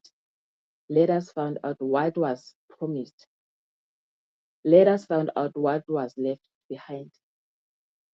And then let us answer the questions that communities have been asking for generations. If the wealth came from beneath our feet, why has the debt been left on our shoulders? I thank you, Honorable Chair, for the opportunity. Thank you, Chair. We submit and we once again thank you for the committee's time. We know that you are under immense stress. So thank you very much.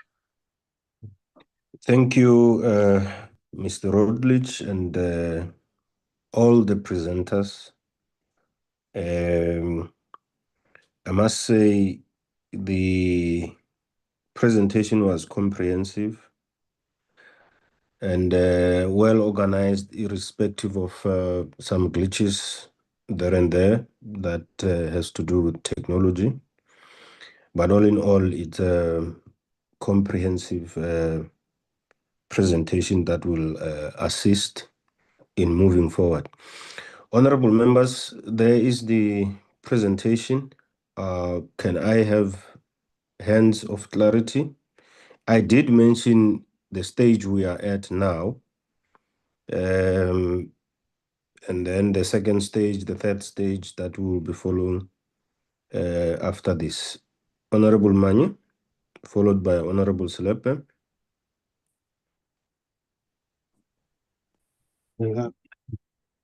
Yeah, thank you, Chairperson. Wow, quite energy drenching and very sad presentation, I must say. But we really want to thank the presenters once again. And I just want to say to the closing comment by the presenters that at least from where I sit, I think she was kicking an open door, as it were. Chair, you are very clear indeed that today we just provide audience and limit ourselves to clarity-seeking questions, and I agree to that approach. Let me just foreground my clarity-seeking questions just by making just one quick lamentation that one just wonders that of the 34 government departments about, where were those responsible to monitor this pillage of resources at the expense of the people, the workers, and the fiscals? It's like the state is complicit in the raping of the country. Indeed, the closing presentation makes reference to MPRDA Section 3, which says minerals are a heritage of the people of this country and the custodianship of the state. But looks like the people are not visible to the state, but they will be visible when voting is required. It's really quite sad, as it were. The presentation should, in fact, Chair, in my suggestion, be made to a joint committee of the departments that have direct responsibility to avoid passing off the buck. The other day, I heard something very ridiculous, that a slime dam generated by a mine is a water and sanitation issue, you know. So here we only have one department providing audience, but issues are indeed cross-cutting. So I really want to propose, Chair, I know that it's difficult to get all of these things organized, but I really think that this presentation requires a broader audience. Although we'll do what we can from where we sit, but I think it requires a broad audience. So I have just two questions, Chair. The doors, just to MACUA, which doors have you knocked on before coming to Parliament? And what have been their responses? I know you've been knocking at doors. I just want you to be on record on which doors have you knocked on and what has been the response where you've been knocking. Because I think we are here in Parliament as call it a last resort, as it were, because I'm sure you've been knocking. So please be on record. Where have you been before you got here and what have been the responses there, firstly? Secondly, Chair, my last question is that the Minister of Minerals and Petroleum Resources, I saw him on TV wearing gumboots at Jagersfontein soon after that avoidable, and underline avoidable disaster that happened there. I just wanted to know, is there any high-level update on what followed after that visit? Of the 10 things of the 10 undertakings that were made, how many were delivered of those? Thank you very much, Chair. That's all. Thank you. Thank you, Honorable Manyi. Honorable Slepe. Thank you very much, Chairperson. Good morning to you, my colleagues, the MACUA, and the department on the virtual and the supporting staff. Chairperson, thank you very much. Chair, let me start here. It's so painful to listen to the comprehensive presentation by MACUA. Me personally, Chairperson, I do relate to everything that was presented before the committee. Chairperson, some issues I have personally raised them in the committee. The Krill matter, I did raise it in the committee, whereby people were removed in their houses. Luckily, that happened in my own town, of which is Emalahleni. I know the story very well. Chairperson, let me start by saying the issues of mining community is a real thing, and it is a painful thing that no one who grew up in the cities could understand how it feels to stay in the communities whereby the real mining is happening. We've experienced things that someone cannot understand. Chairperson, we have kids that are growing under the environment whereby the TB is normal. Sinus, red eyes, asthma, all sorts of illness you may think of that are caused by the polluted environment with the minings that are surrounding the areas whereby these big companies are coming and take the minerals and go. Chairperson, let me indicate these two issues of saying it cannot be correct that the people who are residing or are host communities can only be subjected to the SLP only, because there's a tendency of mining houses thinking that people who are staying in the mining communities are only eligible for the SLP. That cannot be correct.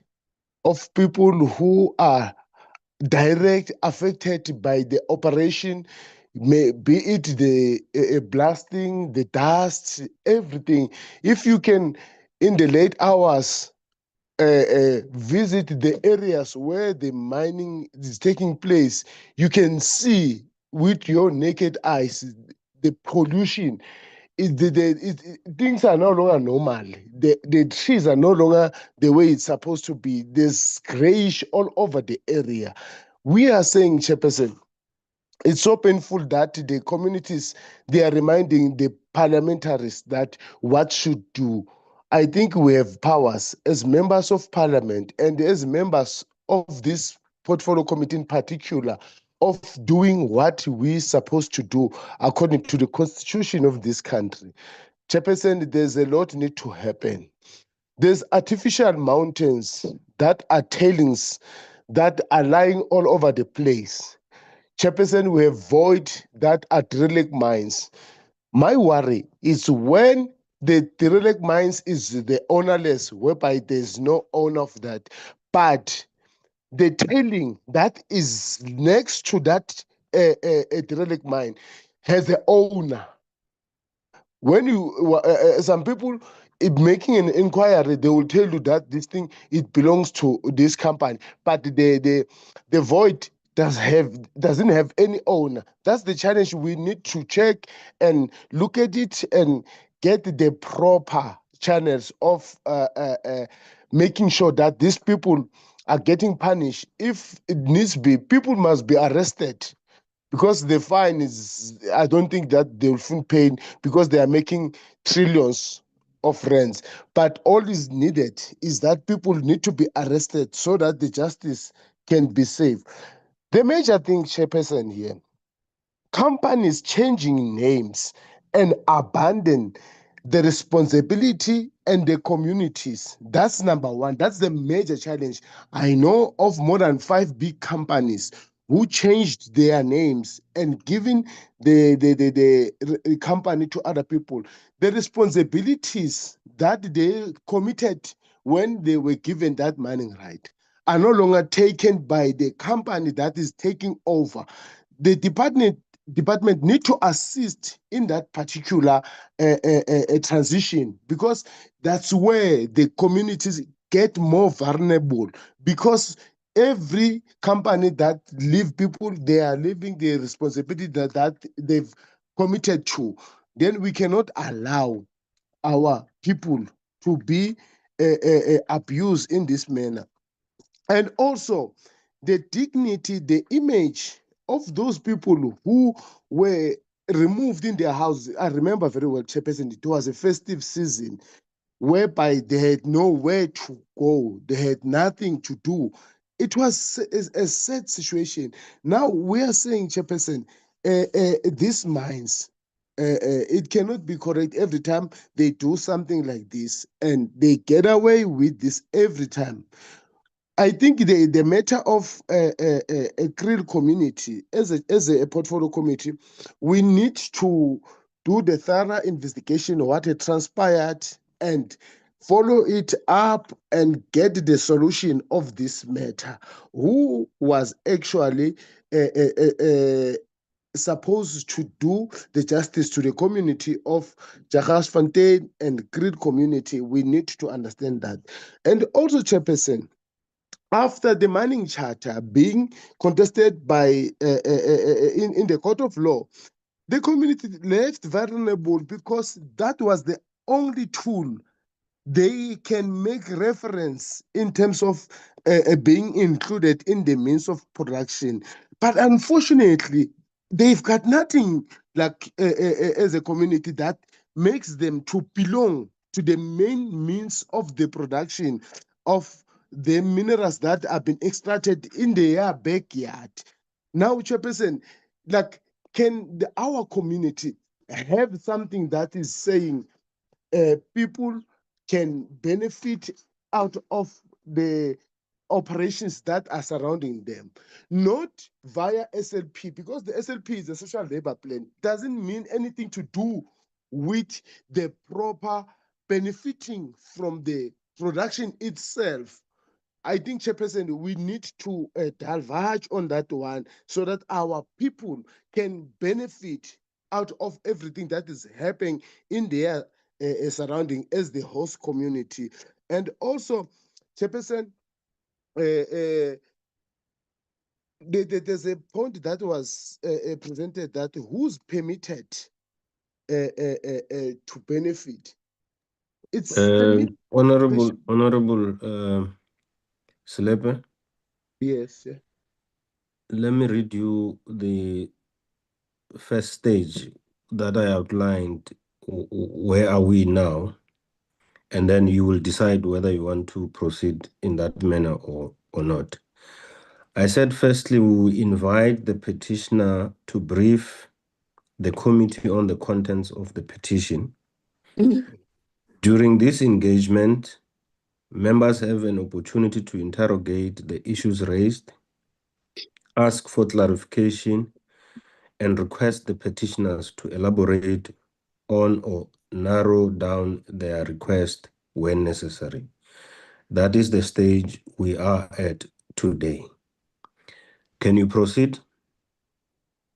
Okay, Chair, let me wrap up this by saying, Chairperson, I hear what you are saying, Chairperson, but it's like painful for me, like listening to this, Chairperson, and I feel like that it would be wrong of that we like not saying this thing or making it have much impact on saying that can whomsoever is responsible, like the department, listen, make sure that what has been petitioned here, these are real issues, these are real matters, and this needs real solution.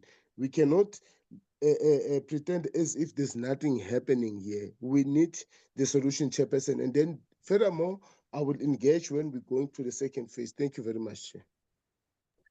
Thank you very much, Sorry, Honorable Chairperson. Slip. Just a minute, Mam Tlhongo. Thank you. I appreciate the respect, Honorable Slepe. I was not silencing you. I just thought let's try and reserve for the second stage. I really appreciate your understanding. Mam Tlhongo? Thanks a lot, Chairperson. Good morning, and good morning to members and to the petitioners. I have got only 3 questions, Chairperson. But at first, I want to say this. Thanks to the presentation, it led to a feeling of saying, oh, but this is grossly unfair and uncalled for to the public. It's amazing when we are talking of community development and benefits to the community. It's worse when people are thrown out of their dwelling places and are left in the open space with children through eviction. My first question, Chairperson, is I would like to know whether the petitioners have engaged with the department with regard to the risk identified in the cooperative restructuring of Anglo American. My second one is the petitioners have presented on many issues, on all of which are important, Chairperson, and speaks to a governance of ecosystem issue. However, my question to the petitioners is, if there is one specific aspect that can be addressed in a potential inquiry by this committee, what would that one thing be?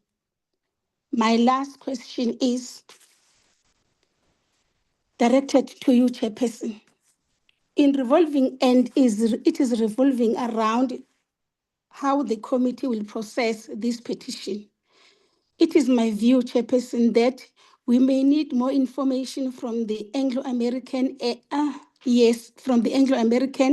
and the new mining partners before we consider what can be done by the committee in redesigning and changing the regulatory status of mining, taking into consideration what is currently entailed in the Constitution. I thank you. Thank you, Honorable Mhlongo, and my apologies to Honorable Sene, Mufukeng, Ntlangwini, and Hassan, who had their hands up. Honorable Mhlongo, we have not changed the system. We still raise our hands, but let's appreciate your questions. I will respond at the end on the question directed to me after MACUA has responded. Honorable Sene? Thank you very much, Chairperson. Good morning to you, to my honorable members, department, and MACUA, and everyone in the platform. Chairperson, let me also appreciate the comprehensive presentation made by MACUA. And also, Chair, indicate that what I like about our committee is that we not simply agree to meet with MACUA, listen to their presentation, and then we walk away. We normally listen and also act.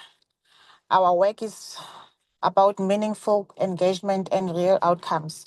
So, Chairperson, on that note, the evidence presented today makes it clear that we cannot assess these issues from Parliament or from the boardroom alone. I want to propose 2 actions, Chair, that firstly,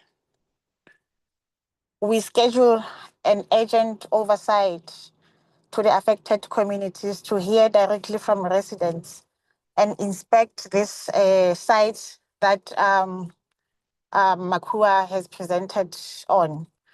And secondly, Chair, I think we need to formally institute a parliamentary investigation into the systematic issues raised, especially around corporate transfers that leave local communities and the state carrying long-term liabilities.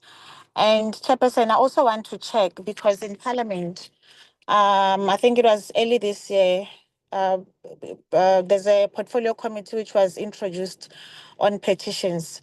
I just want to check, Chair, if this petition has been to that particular committee or it came straight to us, and if it did not go to that particular portfolio committee on petitions, we might need to have a joint portfolio committee with them so that we align. We don't find ourselves doing parallel work, but as one parliament. Thank you, Chairperson. Those are the issues I wanted to propose because, yeah, let me pause here. Thanks, Chair. Thank you,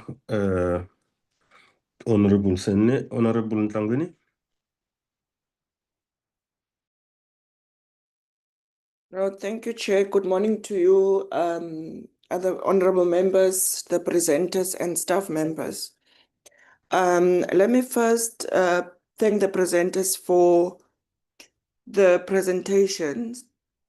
To some of the information that they have presented is, to us, not a shock. It is unfortunately facts that we already know. Mainly what the presentation have again been an eye-opener this morning is the failure of the Department of Mineral Resources to our communities out there. There's a big failure, Chair, and soon we will have again another disaster, what have happened, or communities coming to us, what have last week or 2 weeks ago been reported in Brits. That report still needs to be in front of us. So the Jagersfontein, we really need to follow it up as to where is it in the system. It can't just disappear. There should be people be held responsible, because these incidents and things that are happening in our community can't just be reports getting to us and then it disappear and no one is held accountable. We have communities that daily sits with even acid mine drainage that goes into the water that they are consuming. And what is our role as this committee? Is it just to find or to get reports and we do nothing? Or we ought to hold the department fully accountable? The department ought to come and present to us, Chair, to all of these findings that we have heard this morning. It have yet again opened our eyes to the failures within the department and the failures to properly oversight to all of the openings that is there in our country.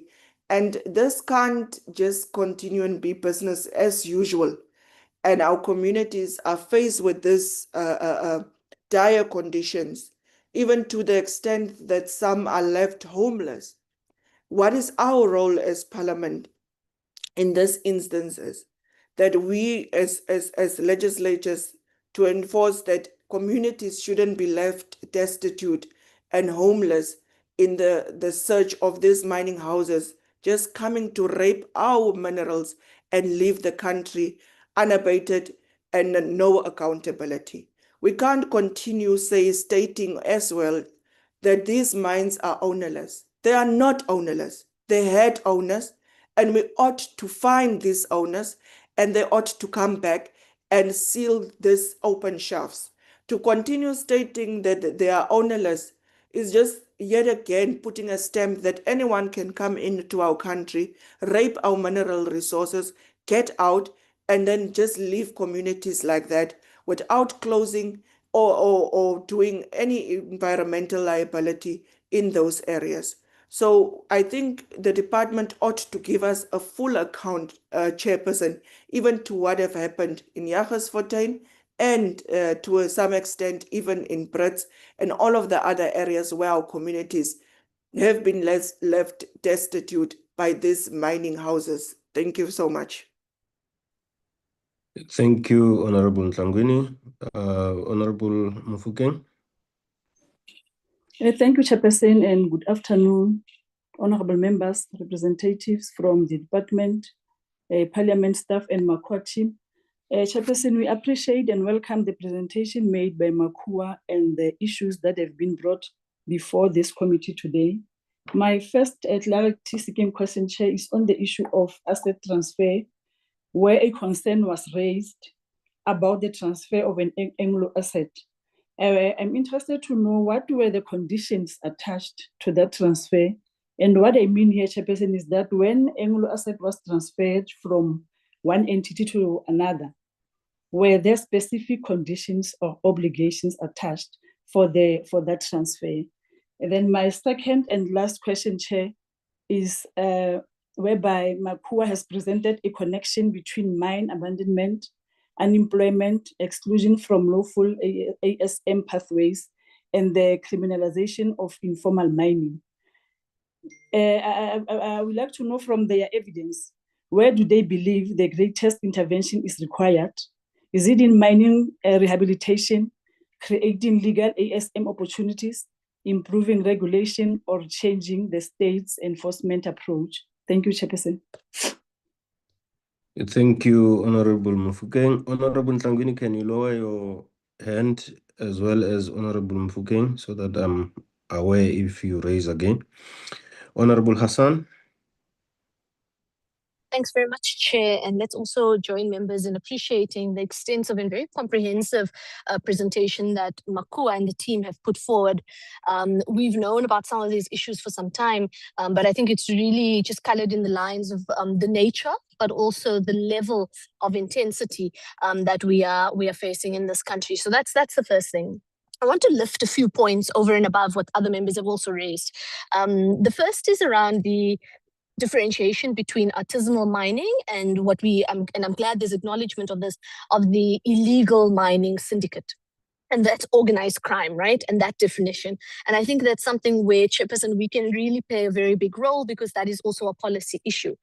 We really need to push the department, and I would assume they're still on the line because of the next agenda item. And this is something that we really need to finalize on the artisanal mining policy and how we make those definitions. But most importantly, so we don't criminalize people who are trying to do artisanal mining and who are trying to make a life for themselves and really find other ways to really clamp down on organized crime in the illegal mining sector. So that's the first point. The second point is also related to some of the challenges that they've raised. And I do think it's necessary for us to go to these various locations, Jagersfontein, I think it's also Stilfontein, etc., and also see for ourselves what's going on. This is an issue that is not only a minerals issue, and I think that's been acknowledged by MACUA and many other stakeholders in the space, that there's a need for us to have a multidisciplinary approach. That means multi-departmental, but also in terms of civil society. So in the same way you need minerals, you need police, you will also need perhaps even water and sanitation, depending on the types of rehabilitation. You also need national treasury. And I'll justify this quite particularly. One of the challenges that we've raised around Anglo leaving and disinvesting in the country, that they're not the only company to do that.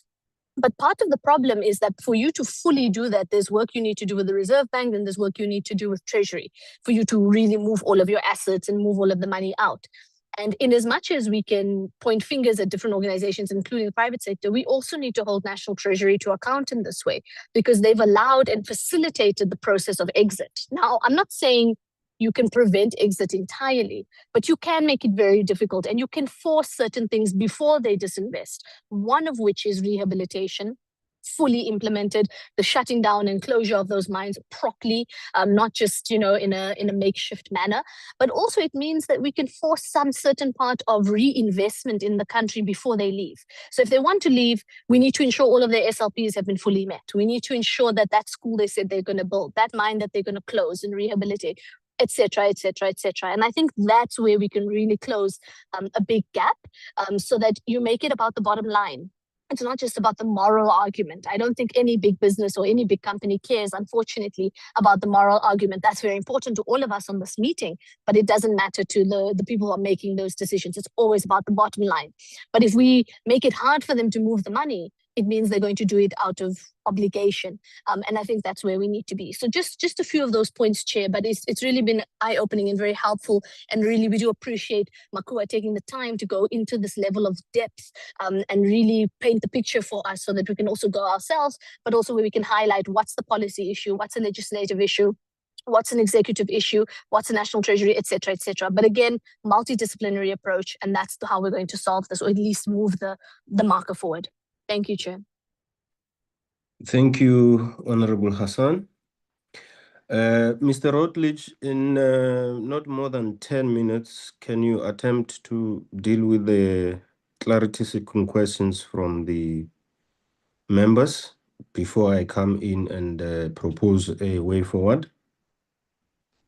Thank you, Chair, and thank you to all the members for the input and the questions. I must say that we are deeply encouraged by the approach of the members to the question and understanding. Mr. Routledge, my apologies. Did you move from where you were presenting from? There's an echo this time. Sorry. Just keep talking so that I indicate whether. Does this work better? Hey. No? Yeah, no, just proceed. And the sound now? Very, very good. Thank you. Thank you, Chair, and to the members. As I was saying, we are encouraged by the approach of the members, and I think this will give an immense hope to thousands, if not millions, of communities who come to us every day with new situations, much more terrible than we've even mentioned here. I won't go too far into that, but if I can try and address the questions, Honorable Manyi asked about the avenues that we have pursued with regards to this question. And I can say that we have approached the PIC. We've written to the PIC, who have not responded because they are the largest shareholder of Anglo, ironically, and yet they have approved the deal without any condition, as far as we can tell, except a couple of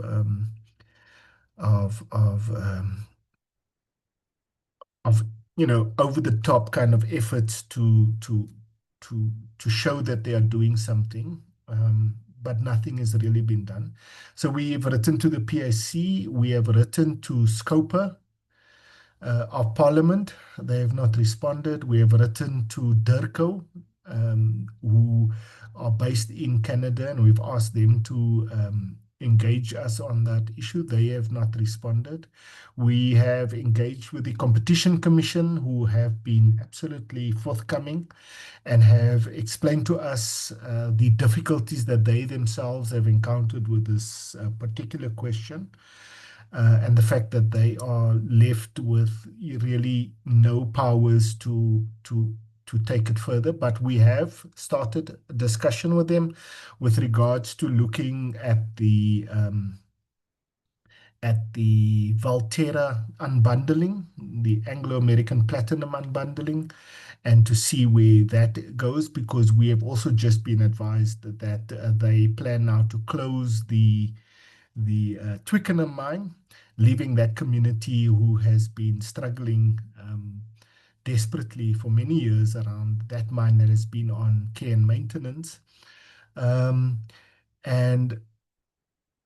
so that the Competition Commission will look into that for us.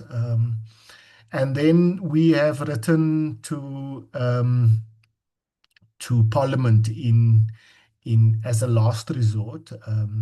We have not engaged the Department of Mineral Resources on this particular question in any particular way, because we understand, we fully anticipate what their response would be, that it's not their baby, it's outside of the agenda.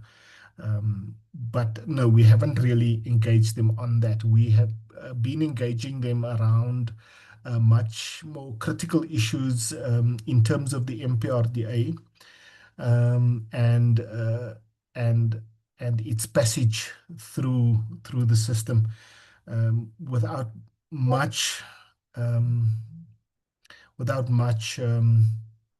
hope that the department will actually listen to us and engage with us in a manner that our constitution envisages. We can also say that we have also engaged with Anglo themselves. We have participated in the AGMs, and we have also shared correspondence with them, again, to no great effect. So in terms of who we've knocked on a number of doors, and then coming to the conclusion that, as some of the members have here, that ultimately it's a multi-jurisdictional issue that needs a comprehensive overview that only Parliament can provide, and hence we've been coming to Parliament. In terms of the Jagersfontein update, I'm going to leave that question for last and ask either Eric or David van Wyk to maybe just provide the committee with an update on any of the latest developments there.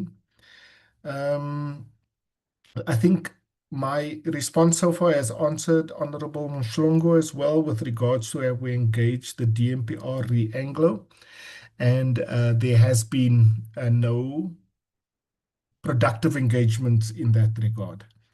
If we were to ask for one request, Honorable Mhlongo, then it's difficult to say, but I mean, if all else fails, we can only ask that the state, being the department and Parliament and the collective state, follow the Constitution. The Constitution requires communities to be consulted and to have a particular role as dignified participants and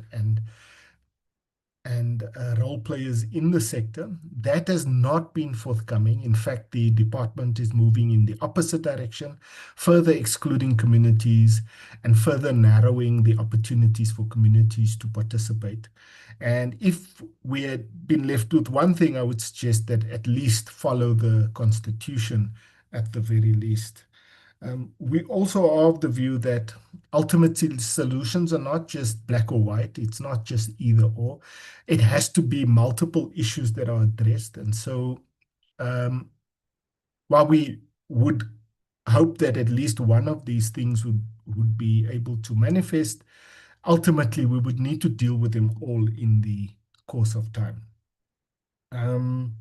In terms of asset transfers, I'm not quite sure, Honorable Mofokeng, which particular asset transfer you were referring to. But I mean, if we look at Seriti, where Anglo owned the mine, they then sold it on to Seriti. Seriti then took the view that the people living in the mining houses, who some of them were employed by the mine, others over time were not employed by the mine, but that families were linked to the mine, they were employed. There are many families that were on record as being employed, and yet they proceeded to legally pursue a case of eviction. And since there are no regulations regarding the historical debt that a mining company has to its employees and the community, the courts didn't recognize the fact that they were ex-employees, and the court then basically could only rely on existing legislation, which meant that they were ultimately evicted. And the court essentially said, look, the state through the municipality must be able to provide housing, not the private mining company. And I think that also speaks to the gap that we're trying to point to say everything cannot just fall on the state, especially municipalities who themselves are struggling. And as I indicated in our meeting with the mayor of eMalahleni, I mean, they were just at pains to remind us that they simply do not have the resources. And so who then is left responsible is the issue. In terms of ASM, artisanal mining interventions, I think it starts from, our Constitution places dignity at the center of our constitutional values. And I think it starts there. If we could treat people as citizens who deserve respect and dignity, and not simply see them as potential criminals, then I think we make a good start to addressing the question, both in policy and in how we actually execute that policy. But we're simply not seeing that come through. So for us, in terms of ASM, it would be absolutely important that we start with the question of dignity and allow people opportunities to participate in the economy in ways that can strengthen all of us. And we think that there's a lot to be said there. And then lastly, Honorable Hassan asks about the ASM versus illegal mining question and how one would potentially differentiate. I think that again is a question for us all to debate and to find collective ways forward. But on the face of it, I would say that the immediate distinction that comes to mind is the fact that there is a different scale in how illegal mining operates versus how communities who simply want to eat operate. You see it in Stilfontein, you see it in Bapong, and in other communities where syndicates are able to bring in diggers, they're able to bring in lots of equipment, so they have capital that backs them. And this is why we say, in dealing with the illegal mining question, you cannot just look at somebody who's poor and trying to eat against somebody who's actually financing the operations. And that must be part of the distinction. But again, it's not a complete distinction.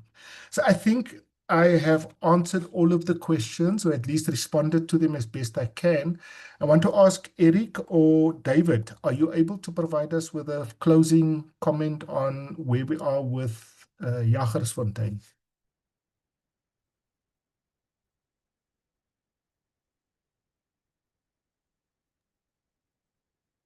I will ask McDonald to respond to the Jagersfontein question. Okay. Thank Khorosi, can you?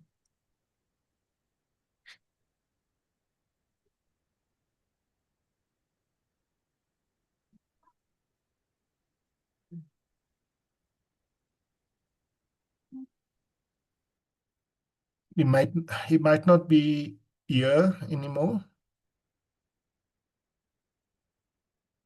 I don't see him in the meeting. Yeah, I think he's struggling. He's struggling. And David, would you want to respond quickly? Am I audible? Yeah.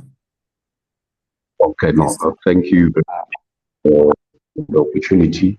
And I believe the question was, what are the developments or what has been happening ever since the disaster, whatsoever social, economic challenges that we've been experiencing as a mining affected community. So to be very brief, I believe ever since the disaster, what happened is rehabilitation that was not sufficient because we still have Kakfontein, which is deemed one of our water suppliers, and it was contaminated by the disaster and it has not yet been attended to. And secondly, we have victims that were directly affected by the disaster and they lost their livelihoods and their assets and all that, but only a certain number of them received what is referred to as starter pack. And they were promised that the company will come back and make a proper reparation. But that has not yet happened, and we still have about 26 families which decided to take the legal route who still haven't got clarity on their matter. So we also have another issue that we did not mention, but it's with regards to the extraction of minerals. We believe that there are extraction processes, mining processes taking place close to the reservoirs, which is operated by Valsen, and we have written numerous times, but we haven't received actually any response, even to the parliamentary, the portfolio committee of minerals. We've written to the regional office here in Valcom. That's where we got the response about the judgment of 2007. Basically, in short, I can say nothing is happening. We haven't seen any action or movement from the government or the custodian of the minerals, which is the mineral department, coming to here and see grants they can be of assistance to our community. I think that's it. Okay. Thank you, colleagues, for the responses. Maybe let me start with the issue of Jagersfontein, and members will appreciate that the sixth parliament, in the sixth parliament, it's probably me and Honorable Lorima who belonged to this committee in the sixth parliament. And you may not be familiar with what happened in Jagersfontein. So we did do an oversight in Jagersfontein at the time where it was even difficult to enter the town because the disaster was very immense. We did our work, we produced a report, and notwithstanding that, we were told that there's a court judgment that says that matter does not belong to us. It belongs to water and sanitation, and we did our work. We produced the report, and we will make that report available for members now that we are faced with this issue that we must deal with Jagersfontein. Now, we made recommendations in that report, and there has been some feedback through the Office of the Speaker to us on the recommendations that we had made. Because when you create a report, you do say, we recommend that the municipality does this, social development at that time, we made a recommendation, and the broader government of the Free State, as well as the Minerals Council. So we will share the feedback. And what I want us to do there is to read that report and see what has been responded to in terms of our recommendations. And then we follow what has not been responded to, but also follow to what extent is there truth to what the Office of the Speaker has been given as progress from our recommendations. So I just thought, let me deal with that issue first. The petition, Honorable Senne, was written by MACUA to the speaker. And then it came to us as a referral. Okay. And as I explained in the morning and apologized that there were several issues that caused a delay in us to deal with this matter. I did mention at the beginning that I had a meeting with the chair of chairs, and the meeting was about the petitions that came after the petitions committee had been established. What do we do with them? Do we simply transfer them to the petitions committee, which I can report to you now we did, but there has been a back and forth with the committee, which we are avoiding now to delay this process. That's why MACUA is here. We couldn't wait for the petitions committee to say, no, we'll only take the issues that came after we have been established or before, whatever the case may be. We decided to proceed so that when the chair of chairs gives me a response on how we treat this matter, we don't start afresh if we must start. It finds us on the way. So that is the process. Now, what I'm going to say now will also cover Honorable Mhlongo on the how will we deal with this petition. And I want to make a proposal, honorable members, but I will first read you what I said. Secondly, we will do when we opened here.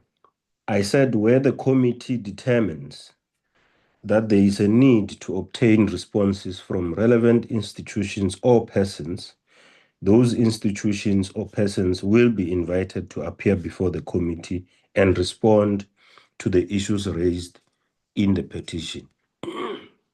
Now, honorable members, we have established that there is a need to obtain responses to from some of the institutions mentioned. I think Anglo is one of them, the department is one of them, Siriti and the municipality is one of them, and we may need the Minerals Council as well. That is on top of what MACUA has proposed as a list of people who must appear to help the committee. They did mention the institutions that they think must also help the committee to deal with this. So that process will happen. The question that remains is, will it happen with this committee only, or it happens with the petitions committee leading the process? That is what we will be given as a direction by the chair of chairs. I did mention in the beginning that we are writing a report to submit to him so that he responds to us on how we must proceed.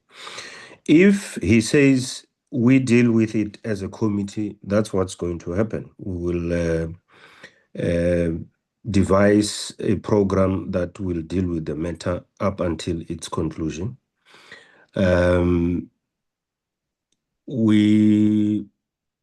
If they say jointly or we completely transfer it to the petitions committee, MACUA will have to be patient again, and this comprehensive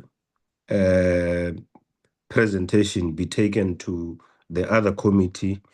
If they say we do it jointly, that's still good. At least we would have had the presentation, but the other members of the other committee would have to be appraised as well, so that we go to a full-blown investigation.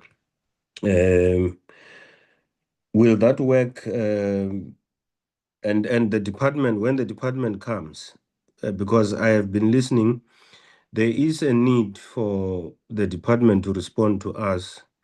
Where is the review of the MPRDA? When is it going to come to us so that we deal with it and complete the review of the MPRDA? Because some of the issues that are raised here as problems can be responded through the review of the MPRDA. Will that work, honorable members, as a way to move forward with the petition? Honorable Slepe, your hand is up. Thank you very much, Chairperson. Chair, I'm a bit curious about the petition committee vis-a-vis the minerals committee.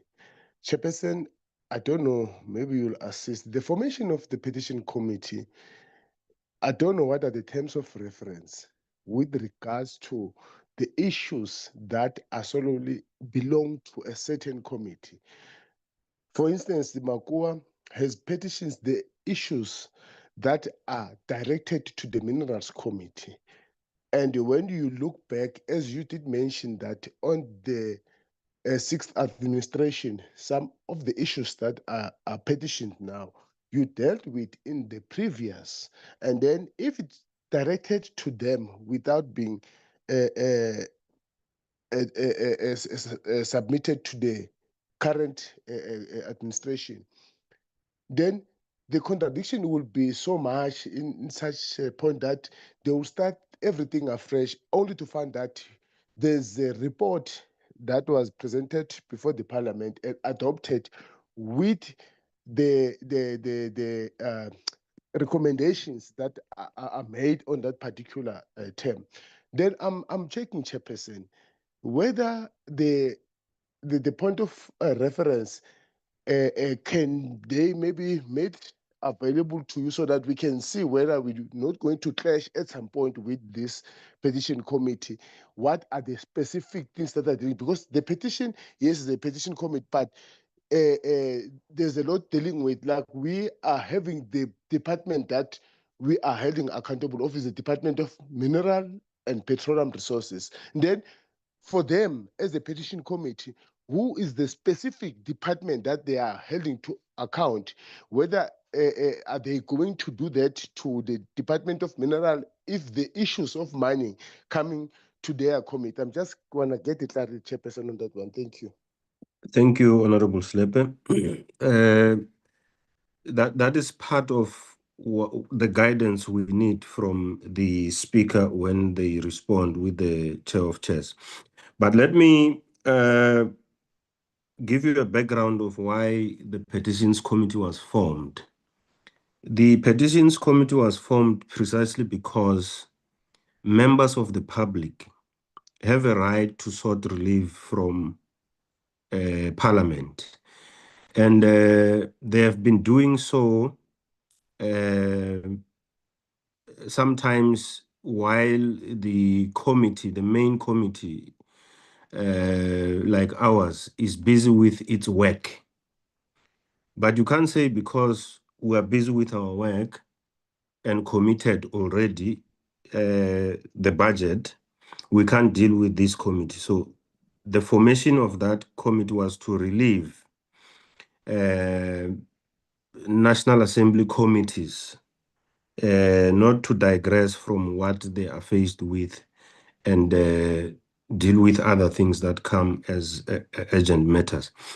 And the budget for that committee allows them and will allow them to be to carry out the work that that committee will be doing because its terms of reference, amongst other things, is to do exactly what MACUA is asking us to do, and its budget will allow that kind of work to be done, to be inquisitorial, to do a full-blown inquiry. Sometimes the committee can call us as the main committee to join and be part of the inquiry. So it's a clarity that will be furnished to us on how do we move forward, Honorable Slepe. But just like SCOPA, that can call any institution that belongs to the state and query them on finances and other things. This committee is also empowered to go anywhere and do its work as per the petitioners. I don't know whether that answer your question, but it's a very important committee which was necessary because there are many petitions that the public seeks relief on, but they get delayed because the main or relevant committee is busy with something, and then like I said, parliamentary program affects this and that. So I support that committee, and when it calls us to join, we will gladly join and make sure that we help the process moving forward. But are you, honorable members, happy with the way forward I am proposing that we do? Can I just get indications of thumbs up or anyone who wants to speak? I see honorable members are happy. I'm worried when I don't see Manyi. Manyi, your hand is the only one that is outstanding. Okay. MACUA, Mr. Routledge, that's how we will take it forward. Hopefully, the direction will not take long. And if it says we are the ones who must move forward, we will be in touch with you on how we can start with the process. And like I said, if it's done jointly or separately, you will be called to appraise other members who were not part of this committee, and we beg for your patience in doing that due to the issues I've just explained. Any parting shot, Mr. Routledge, before we go to the next item? No, thank you, Chair. We want to just say thank you very much. We appreciate it's been a difficult one that you had to squeeze this hearing into a very packed schedule. But we do appreciate the fact that the committee is also looking at a way forward and then asking the relevant questions and going through the process as it has been designed. We are fully in support of that process. We will continue to walk alongside the committee, and hopefully the process will unfold in a speedy way, because these issues, as we have shown with both Jagersfontein and Kriel, are not abstract issues. These are things which affect people's lives, and communities are living with the consequences of this on a daily basis. So while we understand there are processes, we do also want to remind the committee that, lives are at stake here, and we would appreciate every effort to make that possible. Then, Chair, I just wanted to make one last mention on the on the question of the DMPR and the MPRDA, and that is that we are very concerned that at the very last minute, without any notice, the DMPR submitted the proposed MPRDA amendment bill to NEDLAC for its processes. Now, we have written to both the DMPR and to NEDLAC to say we're very concerned about this has never been in their plans. They never submitted any plans to Parliament that indicated that the process would go through NEDLAC. And then without notice, even to Parliament, in the last presentation to Parliament, they never mentioned it. In fact, they were consistently saying to you that the bill was ready to come. It was at the state attorney's vetting, and that it would be submitted to Parliament. And yet, out of the blue, they submitted it to NEDLAC in a constituency there which does not have mining affected communities, and which effectively then undermines the whole purpose of NEDLAC. It must have communities that are impacted. It's about those people that are impacted having an opportunity to discuss, and mining affected communities are not represented there.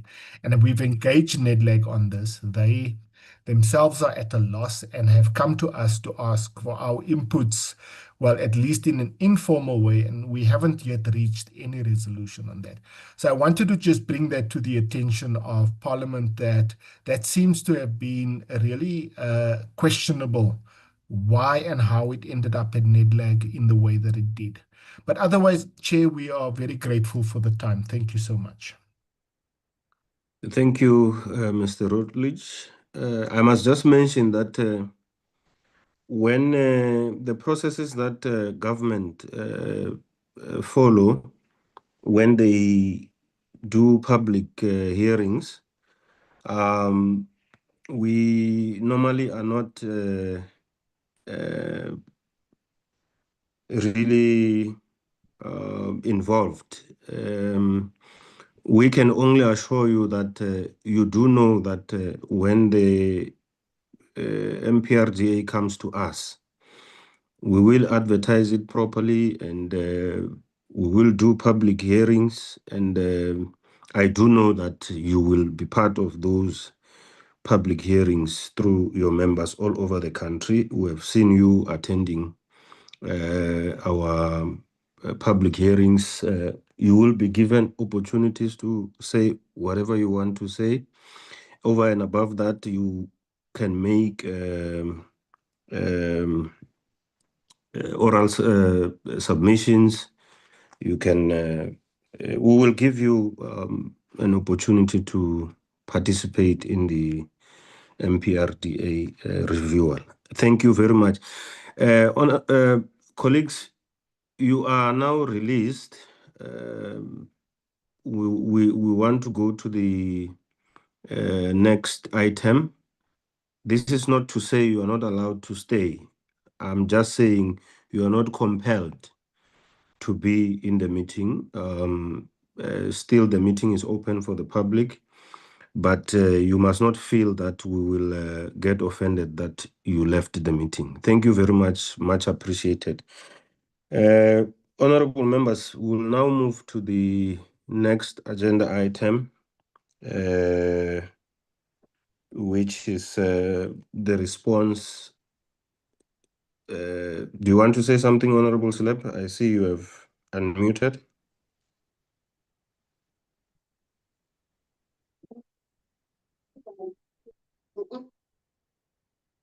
Honorable Slepe, can you mute? So, DG,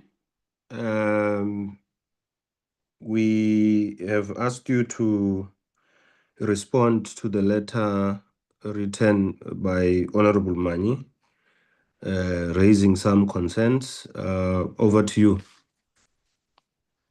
No, thank you, Chairperson. Good afternoon to you once again, and good afternoon to the honorable members.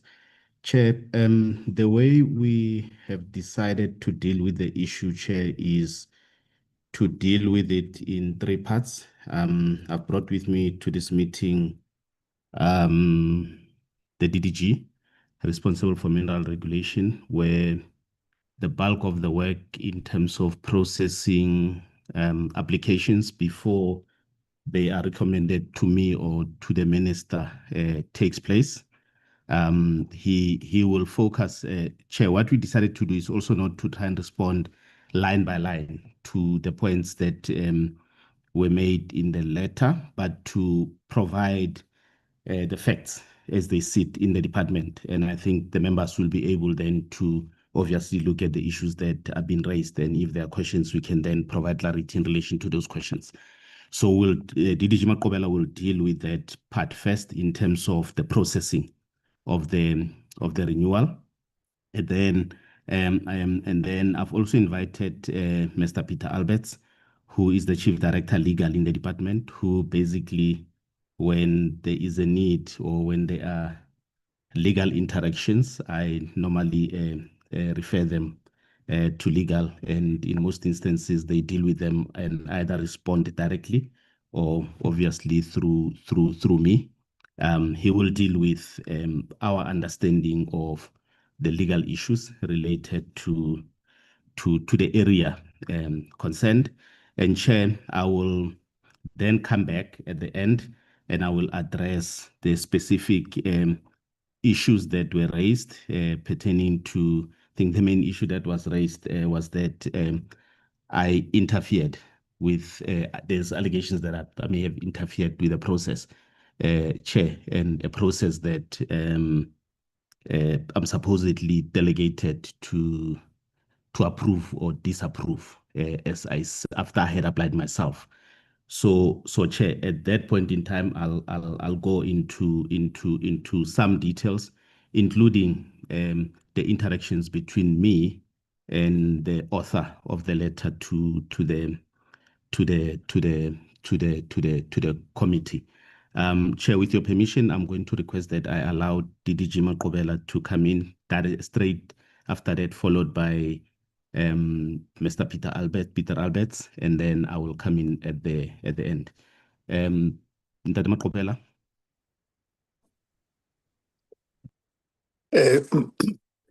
Thank you very much, DG. Good afternoon, Honorable Chair and Honorable members.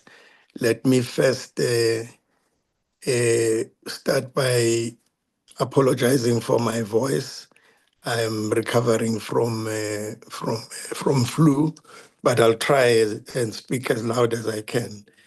Chair, that the content of the presentation, basically I'm going to go through the renewal process, the requirements and what the regulations say, and on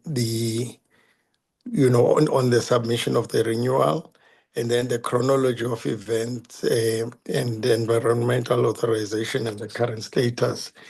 If we move on so we thought that it would be important just to outline the process of the renewal of a mining right, that it is governed in terms of Section 24 of the MPRDA, which makes provision for a renewal of a mining right that is granted in terms of Section 3 of the same Act. And linked to that, we have to ensure that there is compliance with the BE requirements. Now, the renewal of a right is very specific, that the only people that can, the only persons that can apply are those entities that, are the holders of that mining right specifically, but also any entity that through a session in terms of Section 11, the right has been ceded to, and that right then was registered with the Mining Titles Office. So those are the requirements. Now, in terms of the renewal, effectively that renewal has to be lodged before the expiry date. So any mining right renewal applied for after the expiry date would not qualify. And in terms of the mining right contract, we require the mining right holders to renew 60 days prior to the expiry of the right. But of course, this is for us to be able to process. Nothing prevents a right holder from applying for a renewal the day before, that renewal or that mining right expires. So I think those are the rules in terms of the law. Now, the regulations and the MPRDA is very specific that a holder of a mining right must apply to the office of the regional manager in whose region the mining right that has been issued is situated. And of course, they have to do it in the prescribed manner. And this then would require them to do it through SAMRAD. And in our case, and then that they must pay then the 1,000 rand prescribed fee, which is not refundable. So those are the requirements. Also, in terms of then the regulation, we call it Regulation 13. It provides that the renewal must be done in terms of a form which is attached to the regulations, and there must then be accompanied by information that is required in that form. So the form is attached to the regulations that accompany the MPRDA.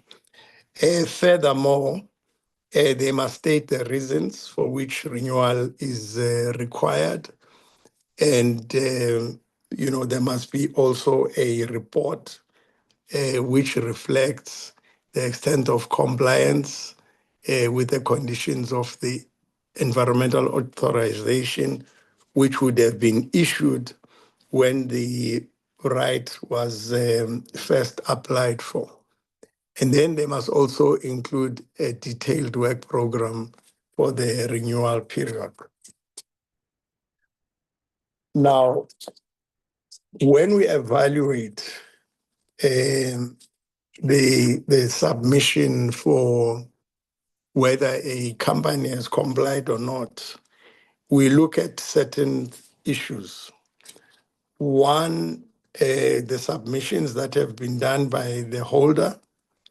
And in terms of the renewal, of course, those are the issues, compliance with the approved mining works program and submission of a compliant works program for the renewal period.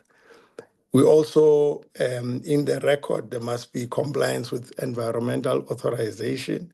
And this is broad. This would cover issues such as whether, during the mining period, the financial provision, has been updated, and that all the requirements of environmental authorization have been complied with. Also, the compliance with the social and labor plan, as well as whether there is a new SLP for the renewal period. So all of this would accompany a submission. Now, the decision-making for renewals is similar to that of the granting and issuing of a mining right, in that applications come from the region. They then come to the head office and from, to the relevant chief director. Then from there, we have something called a licensing committee. The licensing committee consists of myself as the DDG and the 3 chief directors, as well as the director for mining titles.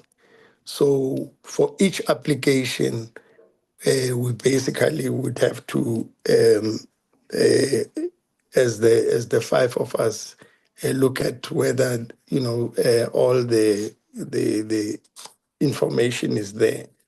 However, at any given time, we are at liberty to send submissions back to the regional manager to say, please address this, this is not adequate, and so on.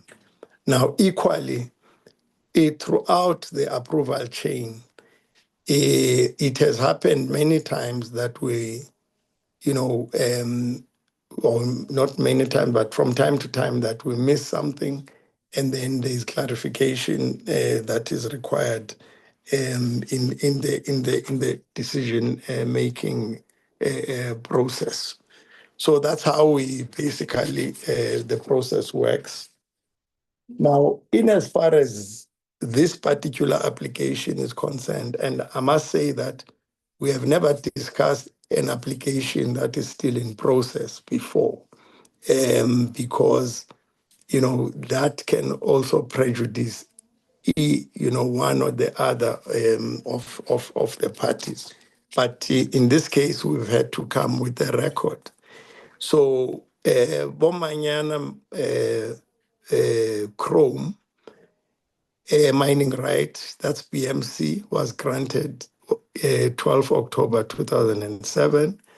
And the expiry date would then be 11 October 2017 because it was granted for a period of 10 years. Now, we issued a letter in 2017 because what happened is that Bomanyana Mining, Bomanyana Chrome submitted an application for renewal on the 3rd of August 2017. And on the 7th of September of the same year, we then, the regional manager acknowledged the receipt of the application for renewal and that it was lodged in terms of the Act. Now, we want to state here that we basically want to clear this thing that this was submitted late. The regional manager then, there is a letter from that regional manager. The regional managers have since changed from 2017, acknowledging receipt of that renewal. And that acknowledgement was done prior to the 11th of October 2017. Now, one of the stipulations of the law is that when a renewal has been lodged, that mining right remains it remains in force until such time as a decision has been taken to either grant or refuse the renewal. So as we speak currently, the mining right for Bomanyana Chrome is valid, and through their lawyers, they requested that we confirm that in writing, and we did confirm that in writing in August of 2024. We also just want to indicate that we received a mining works program for Bomanyana in terms of the renewal on the 3rd of May 2018. I think that's detail that we wanted to provide to the committee. Now, if we move on to the next slide. So we are not there is no requirement for the right holder to obtain a new environmental authorization where existing, the regulation, environmental regulatory framework remains applicable. So when you renew, there isn't a requirement for you to conduct a full EIA. You just need to update and make sure that our team would make sure that you still comply with the environmental management program that was approved in this case in October of 2007. So that environmental authorization remains in force. Now, what does this all mean in terms of the legality? If we go to the next slide, we just wanted to touch on that. I know that Mr. Albert will be coming later, but at least as the licensing authority, we want to indicate that the Bomanyana Chrome have a validly granted mining right, that it was never suspended, it was never cancelled, and it remains extant under the MPRDA. So basically, in terms of law, they have the security of tenure. If we go to the next slide, I just want to, and this is the last slide, just to say that for any application, we do what is called PAJA, because we ask for clarification, we ask for certain documents, we go back, we don't just receive your application and take a decision on what is sitting. You have to come and clarify, and if we need additional documents, we have an obligation effectively to go back to the client and seek those. So we have the right holder has been asked to submit additional documents. Maybe I should also just pause here and say that area has been a subject of also illegal mining, and there has been violence that accompanies, the whole illegal mining that is taking place there. And standoffs from time to time have taken place because of the competition over chrome resources. We are currently engaging the mining right holder regarding their social and labor plan. And as I indicated earlier, normally we don't discuss in public where we are and the details of where in the process we are with an application. But in this case, we've had to do it. And I think a record of decision will then be prepared by the region, and that is imminent.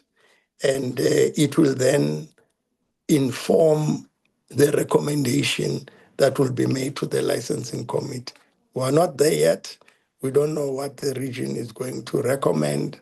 And I think we don't want to even preempt that situation, because as a licensing committee, we'll have to then evaluate and make the necessary recommendation to the DG.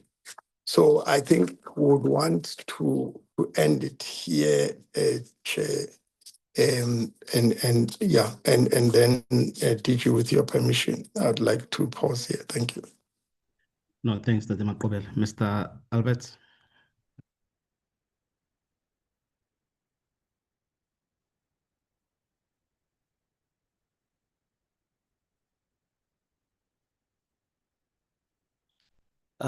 Good afternoon, Honorable Chairperson, honorable members of the Portfolio Committee, DG. Mr.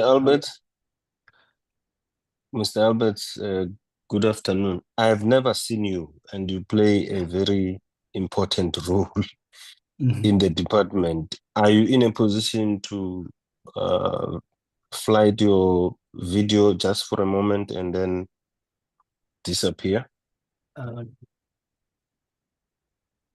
Indeed, so, Chairperson, I hope you can see me. Yeah. Okay. No, thank you very much. This is not AI, it is myself. Okay, proceed. Thank you very much, Chairperson, and honorable members, DG colleagues. The purpose of this presentation, Honorable Chair, is just to provide an overview of the dispute concerning the mining activities that is taking place at the moment on the farm Straitfontein in the Zeerust area.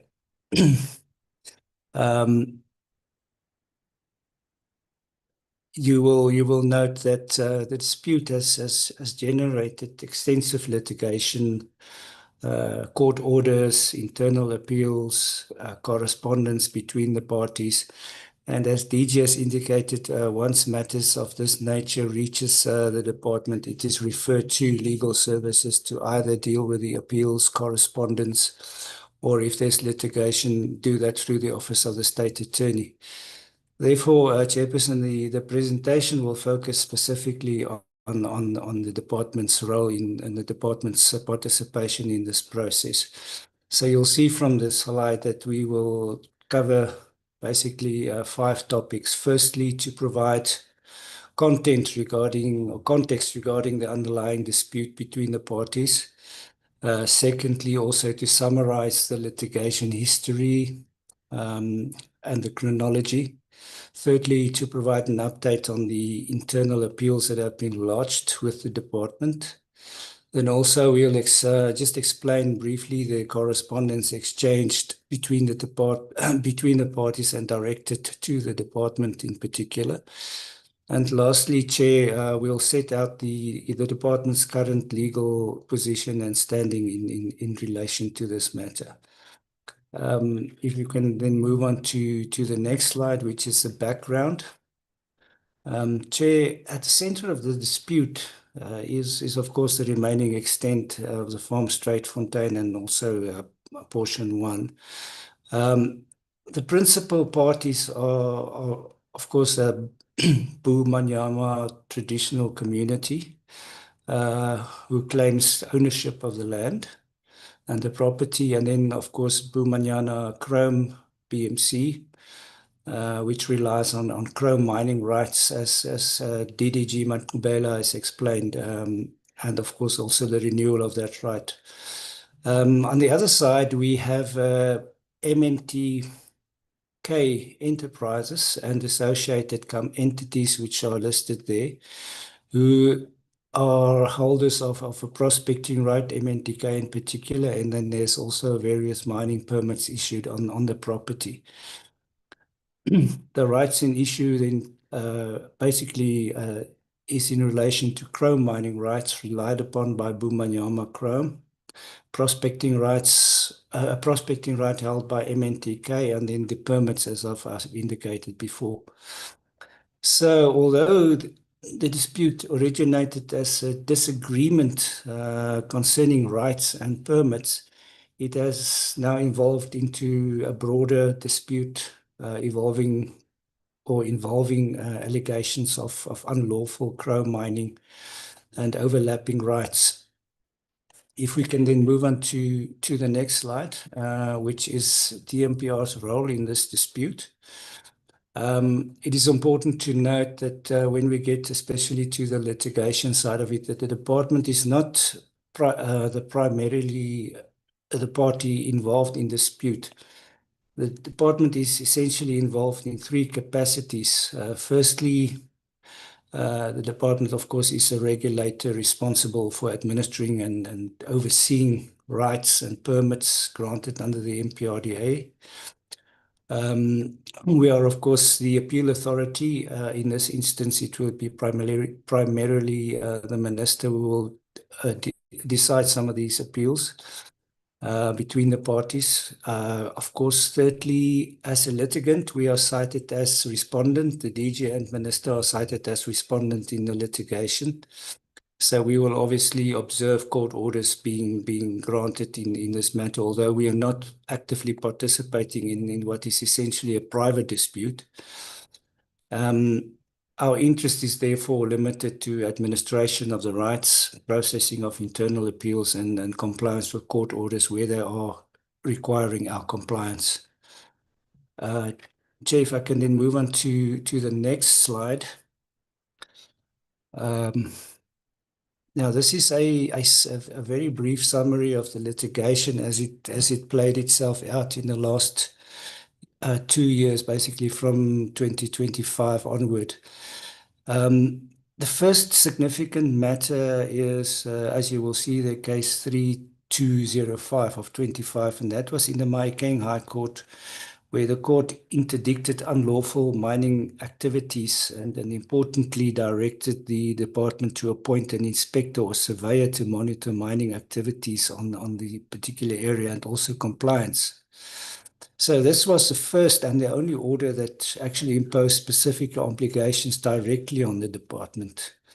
But this issue is actually overtaken by events, because very shortly after that, there was a second court order in case number 3604 of 2025, which resulted in a settlement agreement being made between the parties, and that settlement agreement has been made an order of court.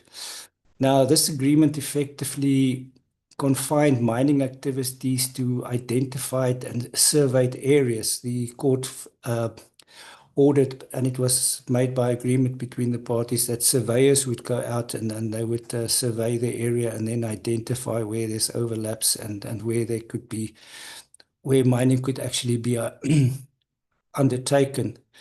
And there was certain designated areas where mining permits actually did not overlap according to the surveyors, and those areas could be mined under the relevant mining permits.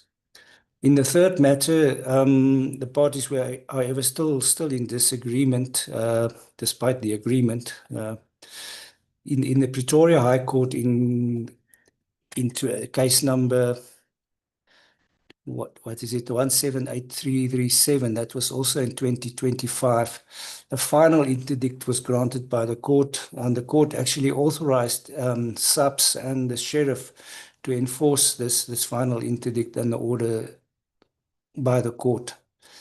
And then a very recent case in the Johannesburg High Court in 2026 was regarding the preservation of chrome stockpiles. Again, the court allocated enforcement functions in this regard to SAPS and the sheriff.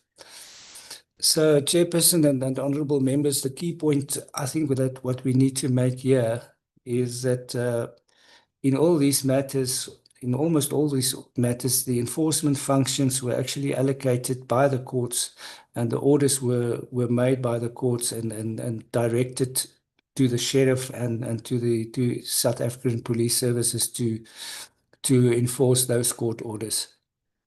If I can then move on, Chair, to the next slide. Now, that is the internal appeals. There are currently 2 internal appeals that is before the department, 2 primary ones. The first appeal concerns the grant of a prospecting right to MNTK Enterprise, as I've already indicated before. BMC is contesting this prospecting right for various reasons. Now, that appeal, obviously, as DG and DDG has indicated, we are not at liberty to discuss the merits of those appeals. Safe to say that it is not ready for submission yet, because certain correspondence and submissions of the parties is still outstanding. And once it reaches the department will be in a position to finalize that specific appeal. Also, the second appeal, also by BMC, concerns the regional manager's decisions to accept a mining right application lodged by MNTK by virtue of the holding of their prospecting right. The matter has progressed further and is also currently under consideration. Most of the submissions have been received by the department, so we expect that the decision will be forthcoming shortly on that particular appeal. So in short, neither appeal has yet reached the stage of where a decision can be taken, and therefore we are not at liberty at this point in time to engage on the merits of those appeals. Chair, if we can then move on to the next slide. This is just a summary of the correspondence that we received from the various parties. And as you will see, throughout the dispute, and especially during 2016, when the matter became very litigious, correspondence from BMC's attorneys, which related to what they called unlawful mining chrome activities under cover of a prospecting right, and also the mining permits were contested in this particular correspondence. They wanted the MNTK's prospecting right to be suspended and various other relief that they sought from the department. I think what we can say in summary to these correspondence, although many demands were made on the department, the department was considering the internal appeals and also mindful of the court orders that actually placed these enforcement obligations that they require from the department to conduct mostly on subs and the sheriff of the court. So the department had to be very observant to those court orders so that we don't assume responsibilities that we are not actually allowed to assume. Then also in the next slide, the correspondence received from the attorneys, mostly of MNTK and the related entities. In essence, they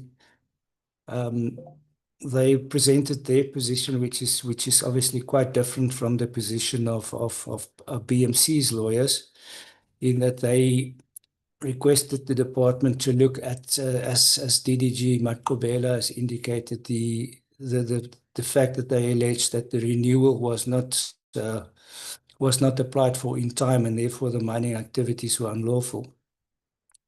So effectively, both parties sought to draw the department into the dispute and secure regulatory support for their contentions and their respective positions. Chair, if we can then move to the next slide, and that is what we would say in conclusion, our position as the department.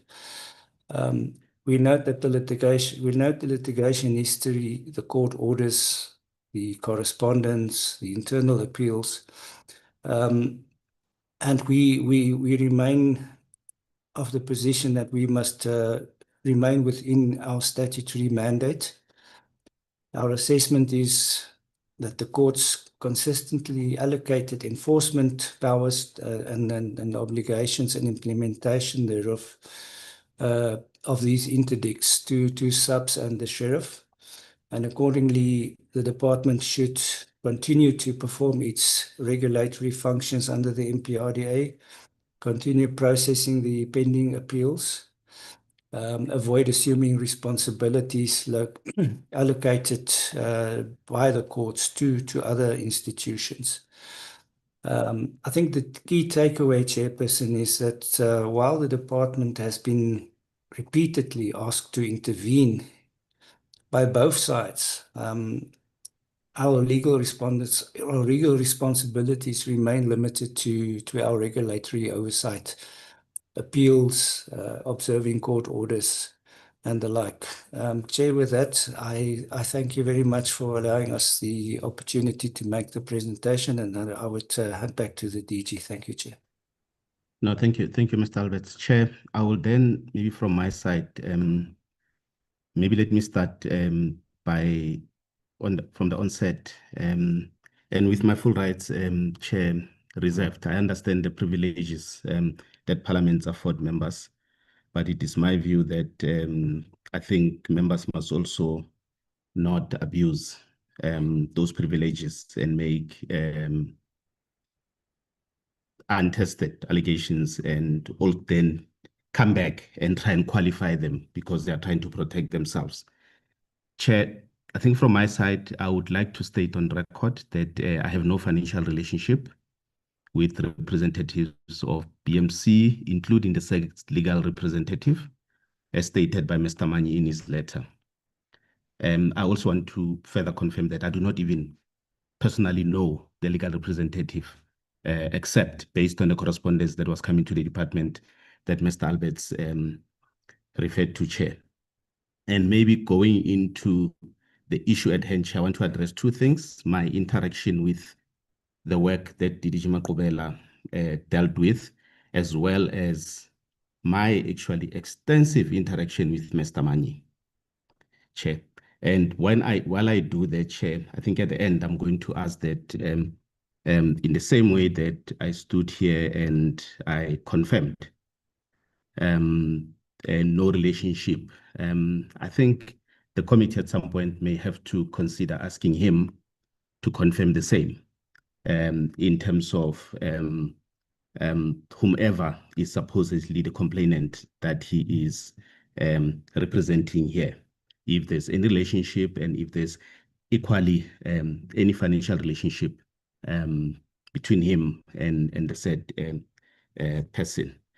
Chair, I want to go back. I think the first time I actually interacted with the issues relating to this particular application was, I think I may be wrong in terms of the month, but I think it was sometime in October last year, where, Chair, I think there was, I can't remember if it was a phone call or it was during an interaction in Parliament where you actually alerted me that there's an issue that Mr. Manyi is complaining about. And I suggested that at that point in time that he can engage me so I understand what that issue is, Chair. And it just happened that I think around the same time, Chair, the submission in terms of this particular application is concerned, then reached me or reached my office. I then, Chair, at that point in time, go through the submission. As DDG Makubela indicated, Chair, my role is yes to approve or, and I emphasize, or not to approve. While their recommendations or the submission comes through the chain and their recommendations, they remain exactly the recommendations, Chair. I remain responsible in terms of applying myself and raising questions where there are questions. And Chair, maybe not to prejudice the applicant, I'm not going to go into the details of what the recommendation was recommending. I'm just gonna focus on my actions in regard with that particular submission, Chair. When the submission first reached my office, after having gone through it, I picked up an issue that was not clear in the submission. And there was an issue around SLPs that I actually sent it back to the DDG through the process to basically say that I needed clarity in terms of the assessment that they had done in terms of the SLPs.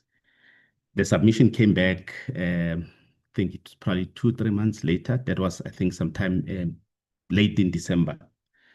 And Chair, when then I interacted with the submission, now they had clarified the point that I had raised in the submission, and with the same recommendation that they had made, Chair.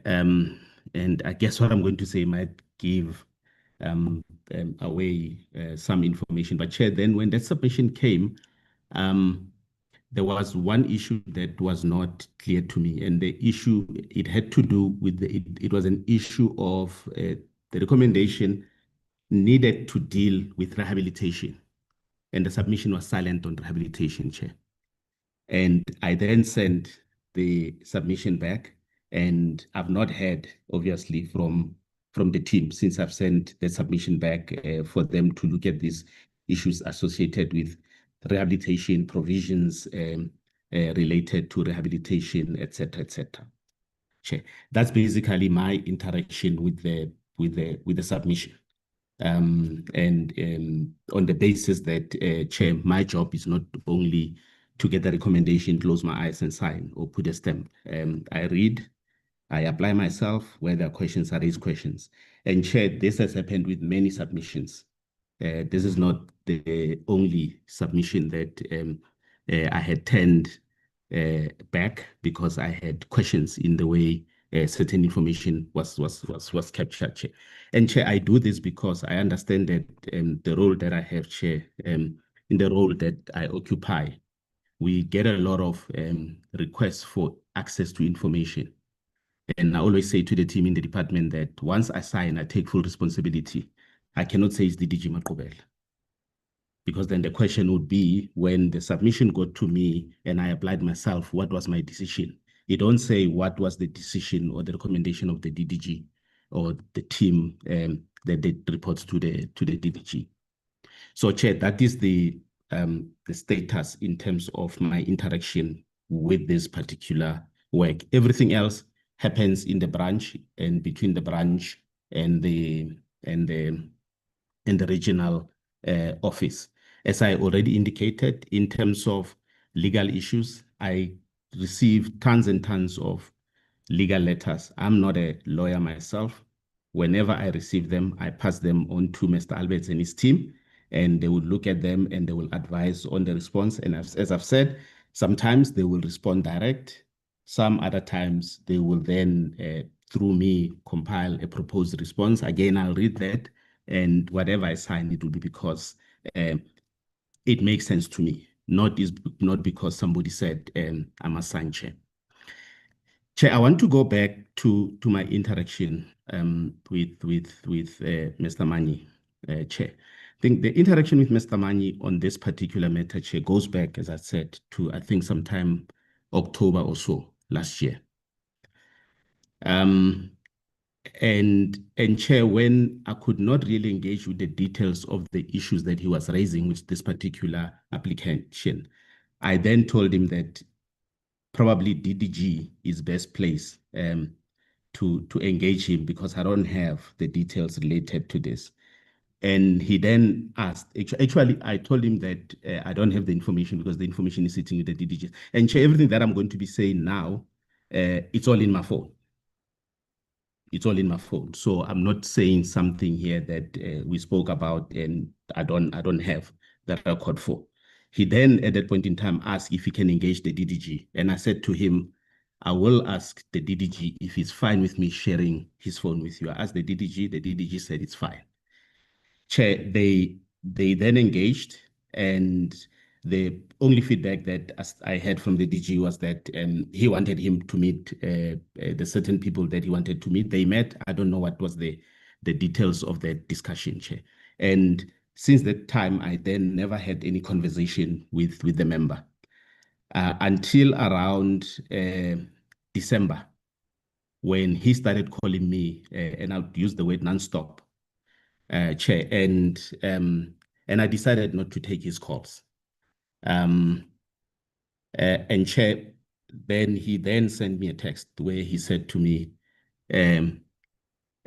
his sense is that the DDG has done a great job to progress the matter, and he suspects that the matter is on my table to sign off. And Chair, he qualified a statement by saying, let's please achieve this milestone this week, and I continue to ignore him, Chair. I continue to ignore him. And it went quiet. The next time, Chair, he called was on the 12th of December. I ignored him. Then he followed up with a call again on the 15th of December. The 16th of December, if I'm not mistaken, at about 6 p.m., which was the 15th, which was the day before a public holiday, which I ignored him, and I texted and I said, sorry, I can't talk, because I realized that he won't stop calling. On the 16th of December, he called in the morning. I then ignored him. He called again in the evening. Irritated, I decided to take his call, Chair. We then had a call that lasted 18 minutes, Chair. where I was telling him that there is nothing I can do. The story I said here that I apply myself. When things come to my table, I cannot just sign off, Chair. And Chair, the next time I interacted with the honorable member was then, and obviously he then left me. We never discussed anything.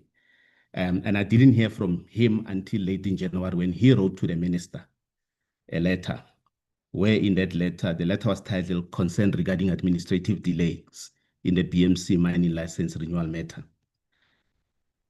Chair and members, in this letter, he then basically made statement, I may even produce it to accuse me of using court processes as an excuse to hold back or to make a decision on the BMC mining right. I then, at that point in time, I didn't engage with him because I left it to the minister to engage with him. I don't think the minister even responded to that correspondence. Early February, he sent me a text wishing me Happy New Year. I ignored him. I then happened to be in Cape Town, the same physical meeting, Chair. You remember you had one meeting at 120 Plain, where he tried to say to me, I'm not taking scores. And I told him, I confronted him. I said to him, I engage you in good faith on concerns that you have. And then you go right to the minister and you misrepresent the facts. He then apologized. He tried to call me on the 20th of March. I ignored him, Chair, because I suspected he was calling on the same matter. The last time, Chair, he tried to call me was on the 13th of July. Again, I did not answer. Chair, why am I relating all this long story? I go back to my first point to say, looking at all this, I would actually, and as to what the committee does in terms of its request to investigate, the department is always available. I'm available to cooperate with the investigation of the committee. But I think, Chair, as a professional, I take it personal. When what I believe is some members do not get their way. They want to use character assassination where they basically try and taint our reputation. Chair, my integrity is my brand. And I take it personal if anyone tries to actually taint it. Chair, let me stop here. Thank you. Thank you, DG. Those are the responses, honorable members. Honorable Manyi, without your hand up, this you wrote the letter. Yes. Yeah.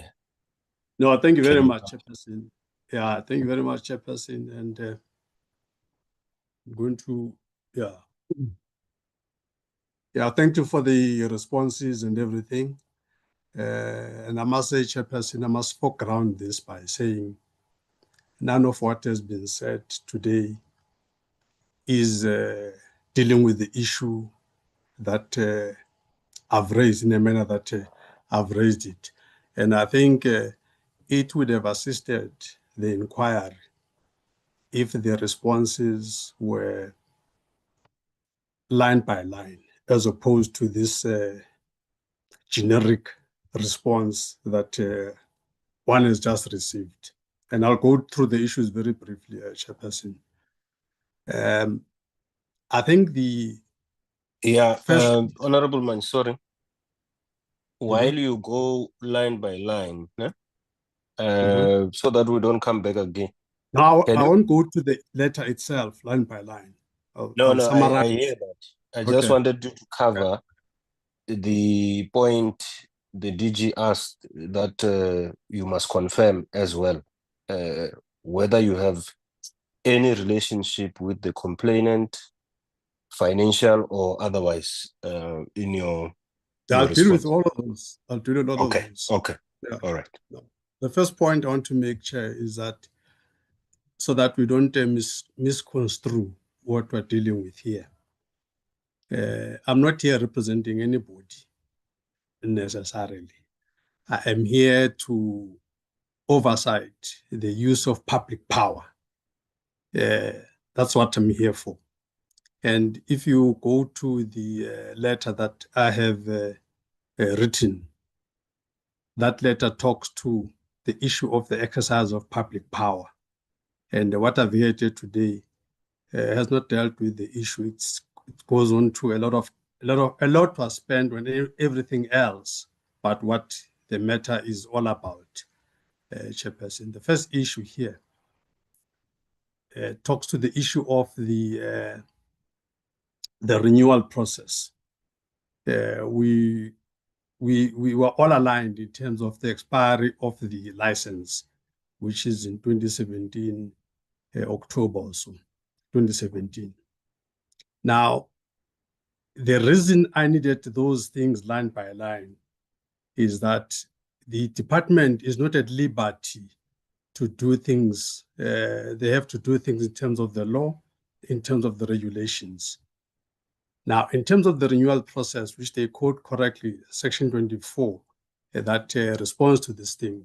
If you go to Section 24, subsection 2, there's a whole range of quality assessment before that section is engaged. So the fact that you write a letter in September to acknowledge receipt is actually meaningless, Chairperson. Because that letter is not a confirmation that the lodgement is actually valid. The validity of the lodgement is prescribed. It's prescribed, and the prescription includes a whole range of things. And in fact, I'm happy that the DG himself has actually confirmed the issue here, that the lodgement was not compliant with what is required. The issue of the rehabilitation is not a nice to have, Chairperson. It's one of the requirements as you apply, in the absence of which your application becomes defective. It's not the only thing that was not there. There's a whole range of things if you go to what is required. In fact, part of what I have with me here is also even a letter from the BMC themselves, saying that it's almost like they gave the department placeholder documents with the rest of the other things to be supplied later. That on its own is confirmation that the lodgement was not compliant, and therefore the lodgement itself was defective and non-existent. The rest of the other documents that come anywhere after the expiry date actually are meaningless, Chairperson. Their license expired on that day, and up until the day the license expired, all the documents as required by Section 24, subsection 2, were not there in their totality as they should be. So the case here is that the letters of the department must not be construed to confirm that the application itself met the prescribed requirements. This is the issue. This is why it's important to have line by line issues and all of that, and what's in the system and so on, Chairperson. So I'm saying, the list would include, for instance, by way of example here, the environmental management program, the rehabilitation still to be completed and its estimated costs, the detailed mine work program for the renewed period, and all of those things, Chairperson. So therefore, the DG owes the committee what one could call a compliance report in terms of Section 24.2. Can the DG give us a compliance report? And I want to argue here that I'm sure that compliance report will actually vindicate this inquiry here, that in terms of what is on the table, the license has expired. The lodgement during the time was defective because the lodgement itself did not comply with the prescribed requirements. So there's no renewal to talk about here. The renewal must be the submission and the documents and everything else that talk to the renewal must happen in full compliance before the expiry date. And that has not happened. And so I still require all those, that compliance report so that we are on the same page. That's the one thing. Secondly, there's no, the reference to the legal processes by the lawyer here are actually also just another red herring. I've read that 2025 case. That 25 case has got nothing to do with what I'm raising here. I'm raising here the issue of the validity of that of the BMC. The case had nothing to do with the validity of the BMC. It was an interdict on boundary issues, land issues, and what have you. But the court was not seized with the issue of the validity of the BMC, which is what I'm raising here. So with respect to the submission by the lawyer, it's totally irrelevant to what we're raising here. We're raising here the issue of the validity, and that interdict was about, as I say, encroachment issues. They don't come to my area, this is my area and all of that. It had nothing to do with what we're dealing with. So as I say, with respect, it's just a red herring, it's another distraction. It's not adding any value to what we're dealing with here, Chair. So, Chair, that is the situation.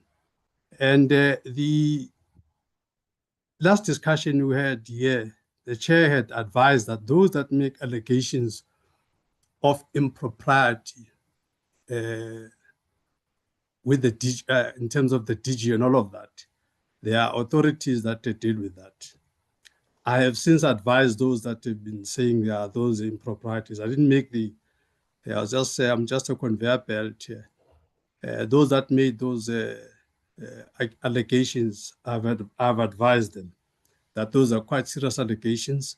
And if they've got evidence or anything, they must approach the appropriate authorities, that the committee hasn't got the competence to deal with those kinds of things. And as I said, the chair had advised to do that. And I want to take exception, Chair, to the fact that I'm here representing anybody. I'm not representing anybody here. I am here to exercise oversight on the public power. And as you can see, all my questions here are directed at the exercise of public power. And that's the only thing I deal with here. Anything else is actually irrelevant to the issue at hand. And it's a distraction that I'm not going to entertain. So, Chair, I think I'm going to also just stop there with the thing that just says, my letter stands as written, and the issues that I still need responded to have not been touched. The compliance with Section 24(2), DG is already confirmed here that he also has issues with that, and that actually has been the problem. And the reason I've been badgering him, so to speak, all I really just needed was just closure on the issue, one way or the other. That was the only thing. That can we just get a final position on the matter? And that's why at one point, I can confirm all the things that there's no reason to, I don't even have it in front of me, but I'm not going to sit here and say, no, we didn't meet, we didn't talk. No, all the things that he said, I can confirm. I've been making all those things because my duty as a public representative is to make sure that there's timeous response to things. I just needed closure on these things. And I was not getting closure, and there's still no closure on this issue. Even DGG Makubele, even he stopped taking my calls because even after the DG was not taking my calls, I got on to him. None of them, they just don't return calls when they don't have answers. So I suspect the DDG also just didn't have answers, because if he had an answer, I'm sure he would have given me the answer. So I keep calling him, as WhatsApp him, everything, but there's no progress. So what do you do? So this is why now we're in this almost like a buyer kind of engagement, where one now needs compliance report and proper record, documentation and everything else, because I am convinced that we are dealing with an illegality here. I want to put on record that with the confirmation of the DG that the rehabilitation requirements are still a matter that are under the table. I'm saying that the fact that we have that on the table means that the requirements of Section 24 to grant this license and all of that have not been engaged, because the submissions lack the requirements that they should have, as it were. So we're sitting here, indeed, with an expired permit, and it's treated as if, and Chairperson, all these letters and confirmations by the department, they are meaningless without the requirements that go with them. That's exactly why they must respond to that letter of the 12th of August, line by line, because that will confirm that they've written all kinds of assurances without the requisite requirements being met. So in fact, they are here to sugarcoat an illegality. This is what we have. And I'm actually have a good mind to say, I need a clear response on this within 48 hours, failing which I'm actually going to escalate this chairperson to other avenues, including SCOPA, including NPA, because I think here there's an abuse of public power, as it were, chairperson. So that's where I stand on the matter as a chairperson. Thank you. Thank you, Honorable Manyi. Honorable Selepe. No, thank you very much, Chairperson. Yeah, I was trying even to write Mrs. Better Baba. I see the time. Yeah, it has taken too long, and we need to go to the house. Yes, Proceed. yes, that's what I saw. Chairperson, thank you very much. Chairperson, let me quickly submit just a few questions. Chair, number one, I think I should raise that I'm disappointed to the presentation made by the department for the fact that this is the complaint between two companies that are fighting for an area. I think that the presentation should have been clear that we have company BMC and a company F&D.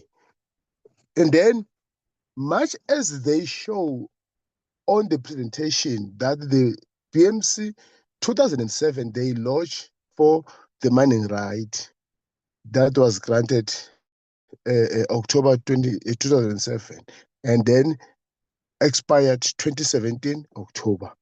Then, in the process of this mining right being expired, and indicate and show what they've captured for the company that is in conflict with BMC, that the company that is in conflict on this particular day, they lodge their application that today we are discussing their conflict with BMC. Because we cannot have one side of the story. We need to have both sides of the story, that the company that is alleged to make this complaint through Honorable Manyi. Chairperson, myself, I received the email from the very same company, and what I did put to the attention of both the DDG and the DG. Like I know the story very well, but Chairperson, I'm saying the matter for it to be proper resolved, can we have the application that was made by the company that is conflicted with the BMC, and then we can have the clear what Mr. MACUA presented exactly is what the regulation says about the application of mining right. Everything is proper, and then your rehabilitation and environment, it doesn't matter compared to the lapsing date whereby one applied. The compliance is the second phase, but the lodging is something else. Then the application is something else. I then propose through you, Chairperson, can we have the proper presentation for both companies as they submitting their lodging? We want to know the other company, what was the date that the company applied, and then what was the date this one applied, and we saw that the date was 25 days before it actually expired, or 5 days whatsoever. But we want to know the other one, and then so that we know that we have company A and company B. The second one, Chairperson, as I'm saying, I'm really disappointed in hearing the DG that is working for the public, for that matter, saying whatsoever that he said on the public platform, where the broader community that is interested in this committee are listening, that actually he's not willing to be held accountable. If he feels that Honorable Manyi is leveling allegation against him, there's the ethics committee in parliament, of which DG is aware of it. That is the simplest way of starting the matters. Honorable Manyi is a member of parliament. Ethics committee is the committee that is relevant for the matter to be reported to, rather than to bring the matter here. That means it's making the members of parliament not to be able to hold the department accountable, because one will be angry and furious if the matters. I'm not in support of that. One is accusing other of financial implication. I'm not saying that. But what I don't like, Chairperson, is that of the department and the members of parliament washing their dirty laundry in this platform. I don't think it's a relevant platform, because if Honorable Manyi did the very same thing, of which I don't think it would be a good thing of the both doing that in front of the public. There's a relevant platforms whereby they can utilize that platform to address such matters. The issue at the hands here is that we want to see what had transpired for this matter to reach to this stage of conflict. That's the only thing that we are interested in, Chairperson. I'm just saying that, Chairperson, I think next time the two gentlemen, they can handle this matter in a different way, like the way they did. Because like myself, I am doing that. I can call a DG, I can call the DDG, because I'm holding the department to account. Not that there's any particular interest I would be having in pushing other matters, because as members of the committee, people are interested in minerals and petroleum. People, they will call us, they will get our information and call us every time. And then the department is our relevant people that we should call and engage with. And I think that, Chairperson, it needs to be addressed in a proper way. Thank you very much. Thank you, Honorable Manyi and Honorable Silepe. DG, the responses. Yeah. No, thank you, Chair. I think I'm just maybe going to make 1 or 2 points, Chair. Maybe the first one, Chair, is just to indicate that the MPRDA makes provision for decisions of the department to be reviewed. If a decision is made in favor or against or not in favor of the applicant, there can be an appeal. There's an appeal process that can be followed, and that appeal process can be taken all the way to the court. I think, Chair, it is my view that trying to engage with an application that is still in the process of being adjudicated through this process is improper. Because either way, the decision of the department is reviewable through other processes. And it is my view that, Chair, the best way, and not to prejudice the applicant, we should, as much as possible, avoid trying to run a parallel process. There is no decision that has been made by the department, as DDG has indicated. And if anyone is aggrieved at the end of the decision because they've got facts that they think the department had not considered, they have every right to lodge an appeal to the department. And if they're not happy with the decision of the department in terms of the appeal process allows them to take the matter to court, Chair.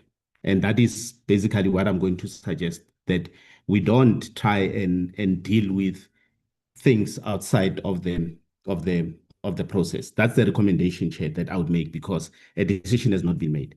Chair, and I just also want to say that I think there were statements made about me confirming certain things. I did not confirm anything. I think I was very clear that in terms of my applying myself, there were issues that I've raised, and that was not confirmation of anything except to say that I apply myself when issues are brought to my table.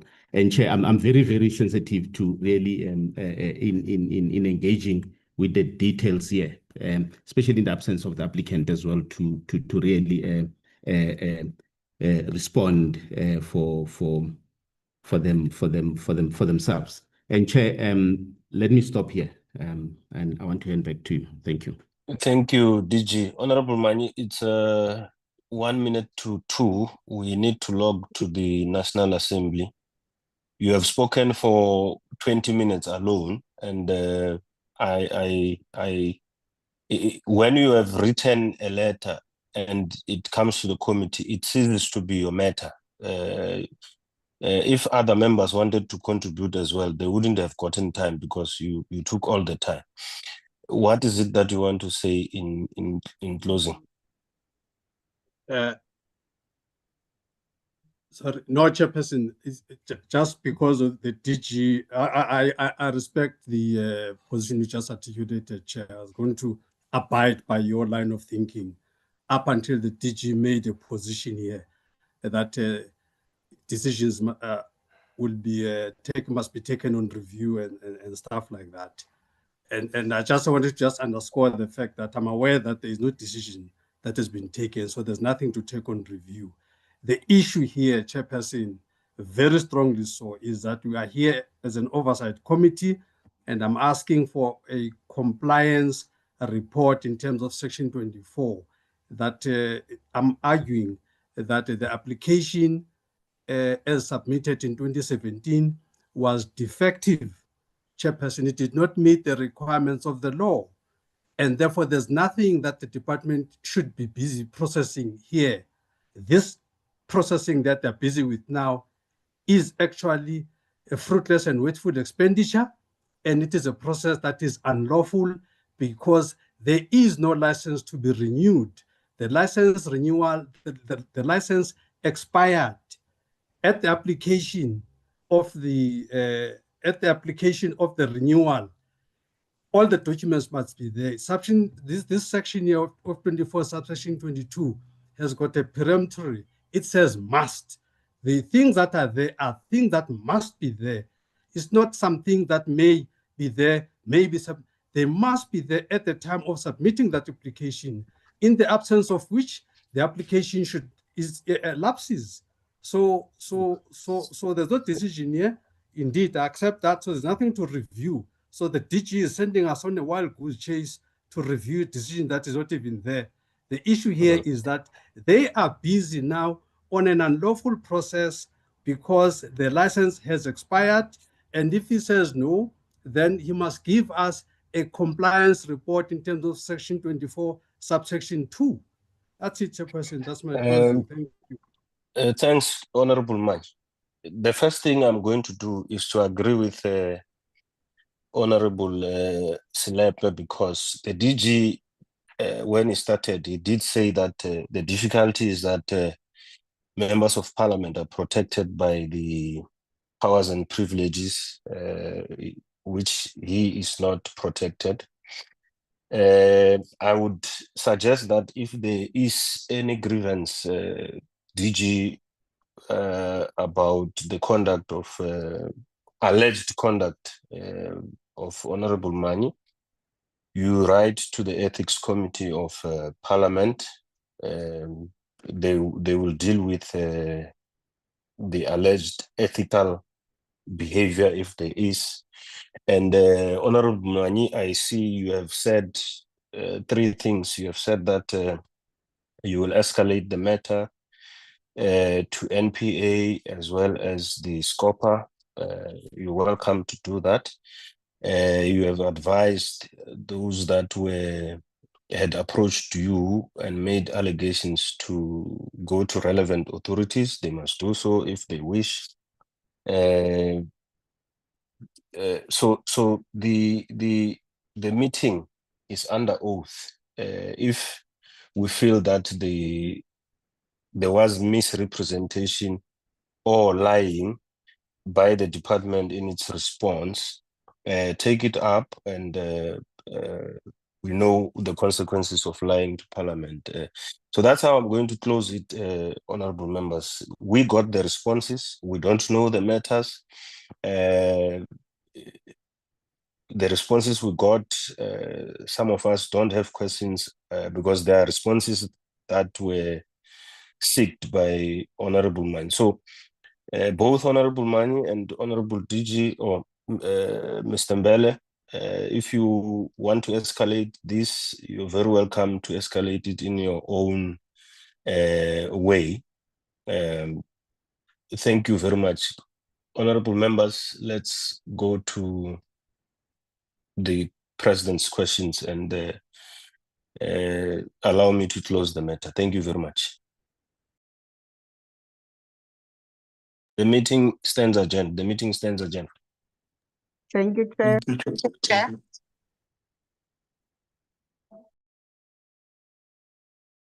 Recording stopped.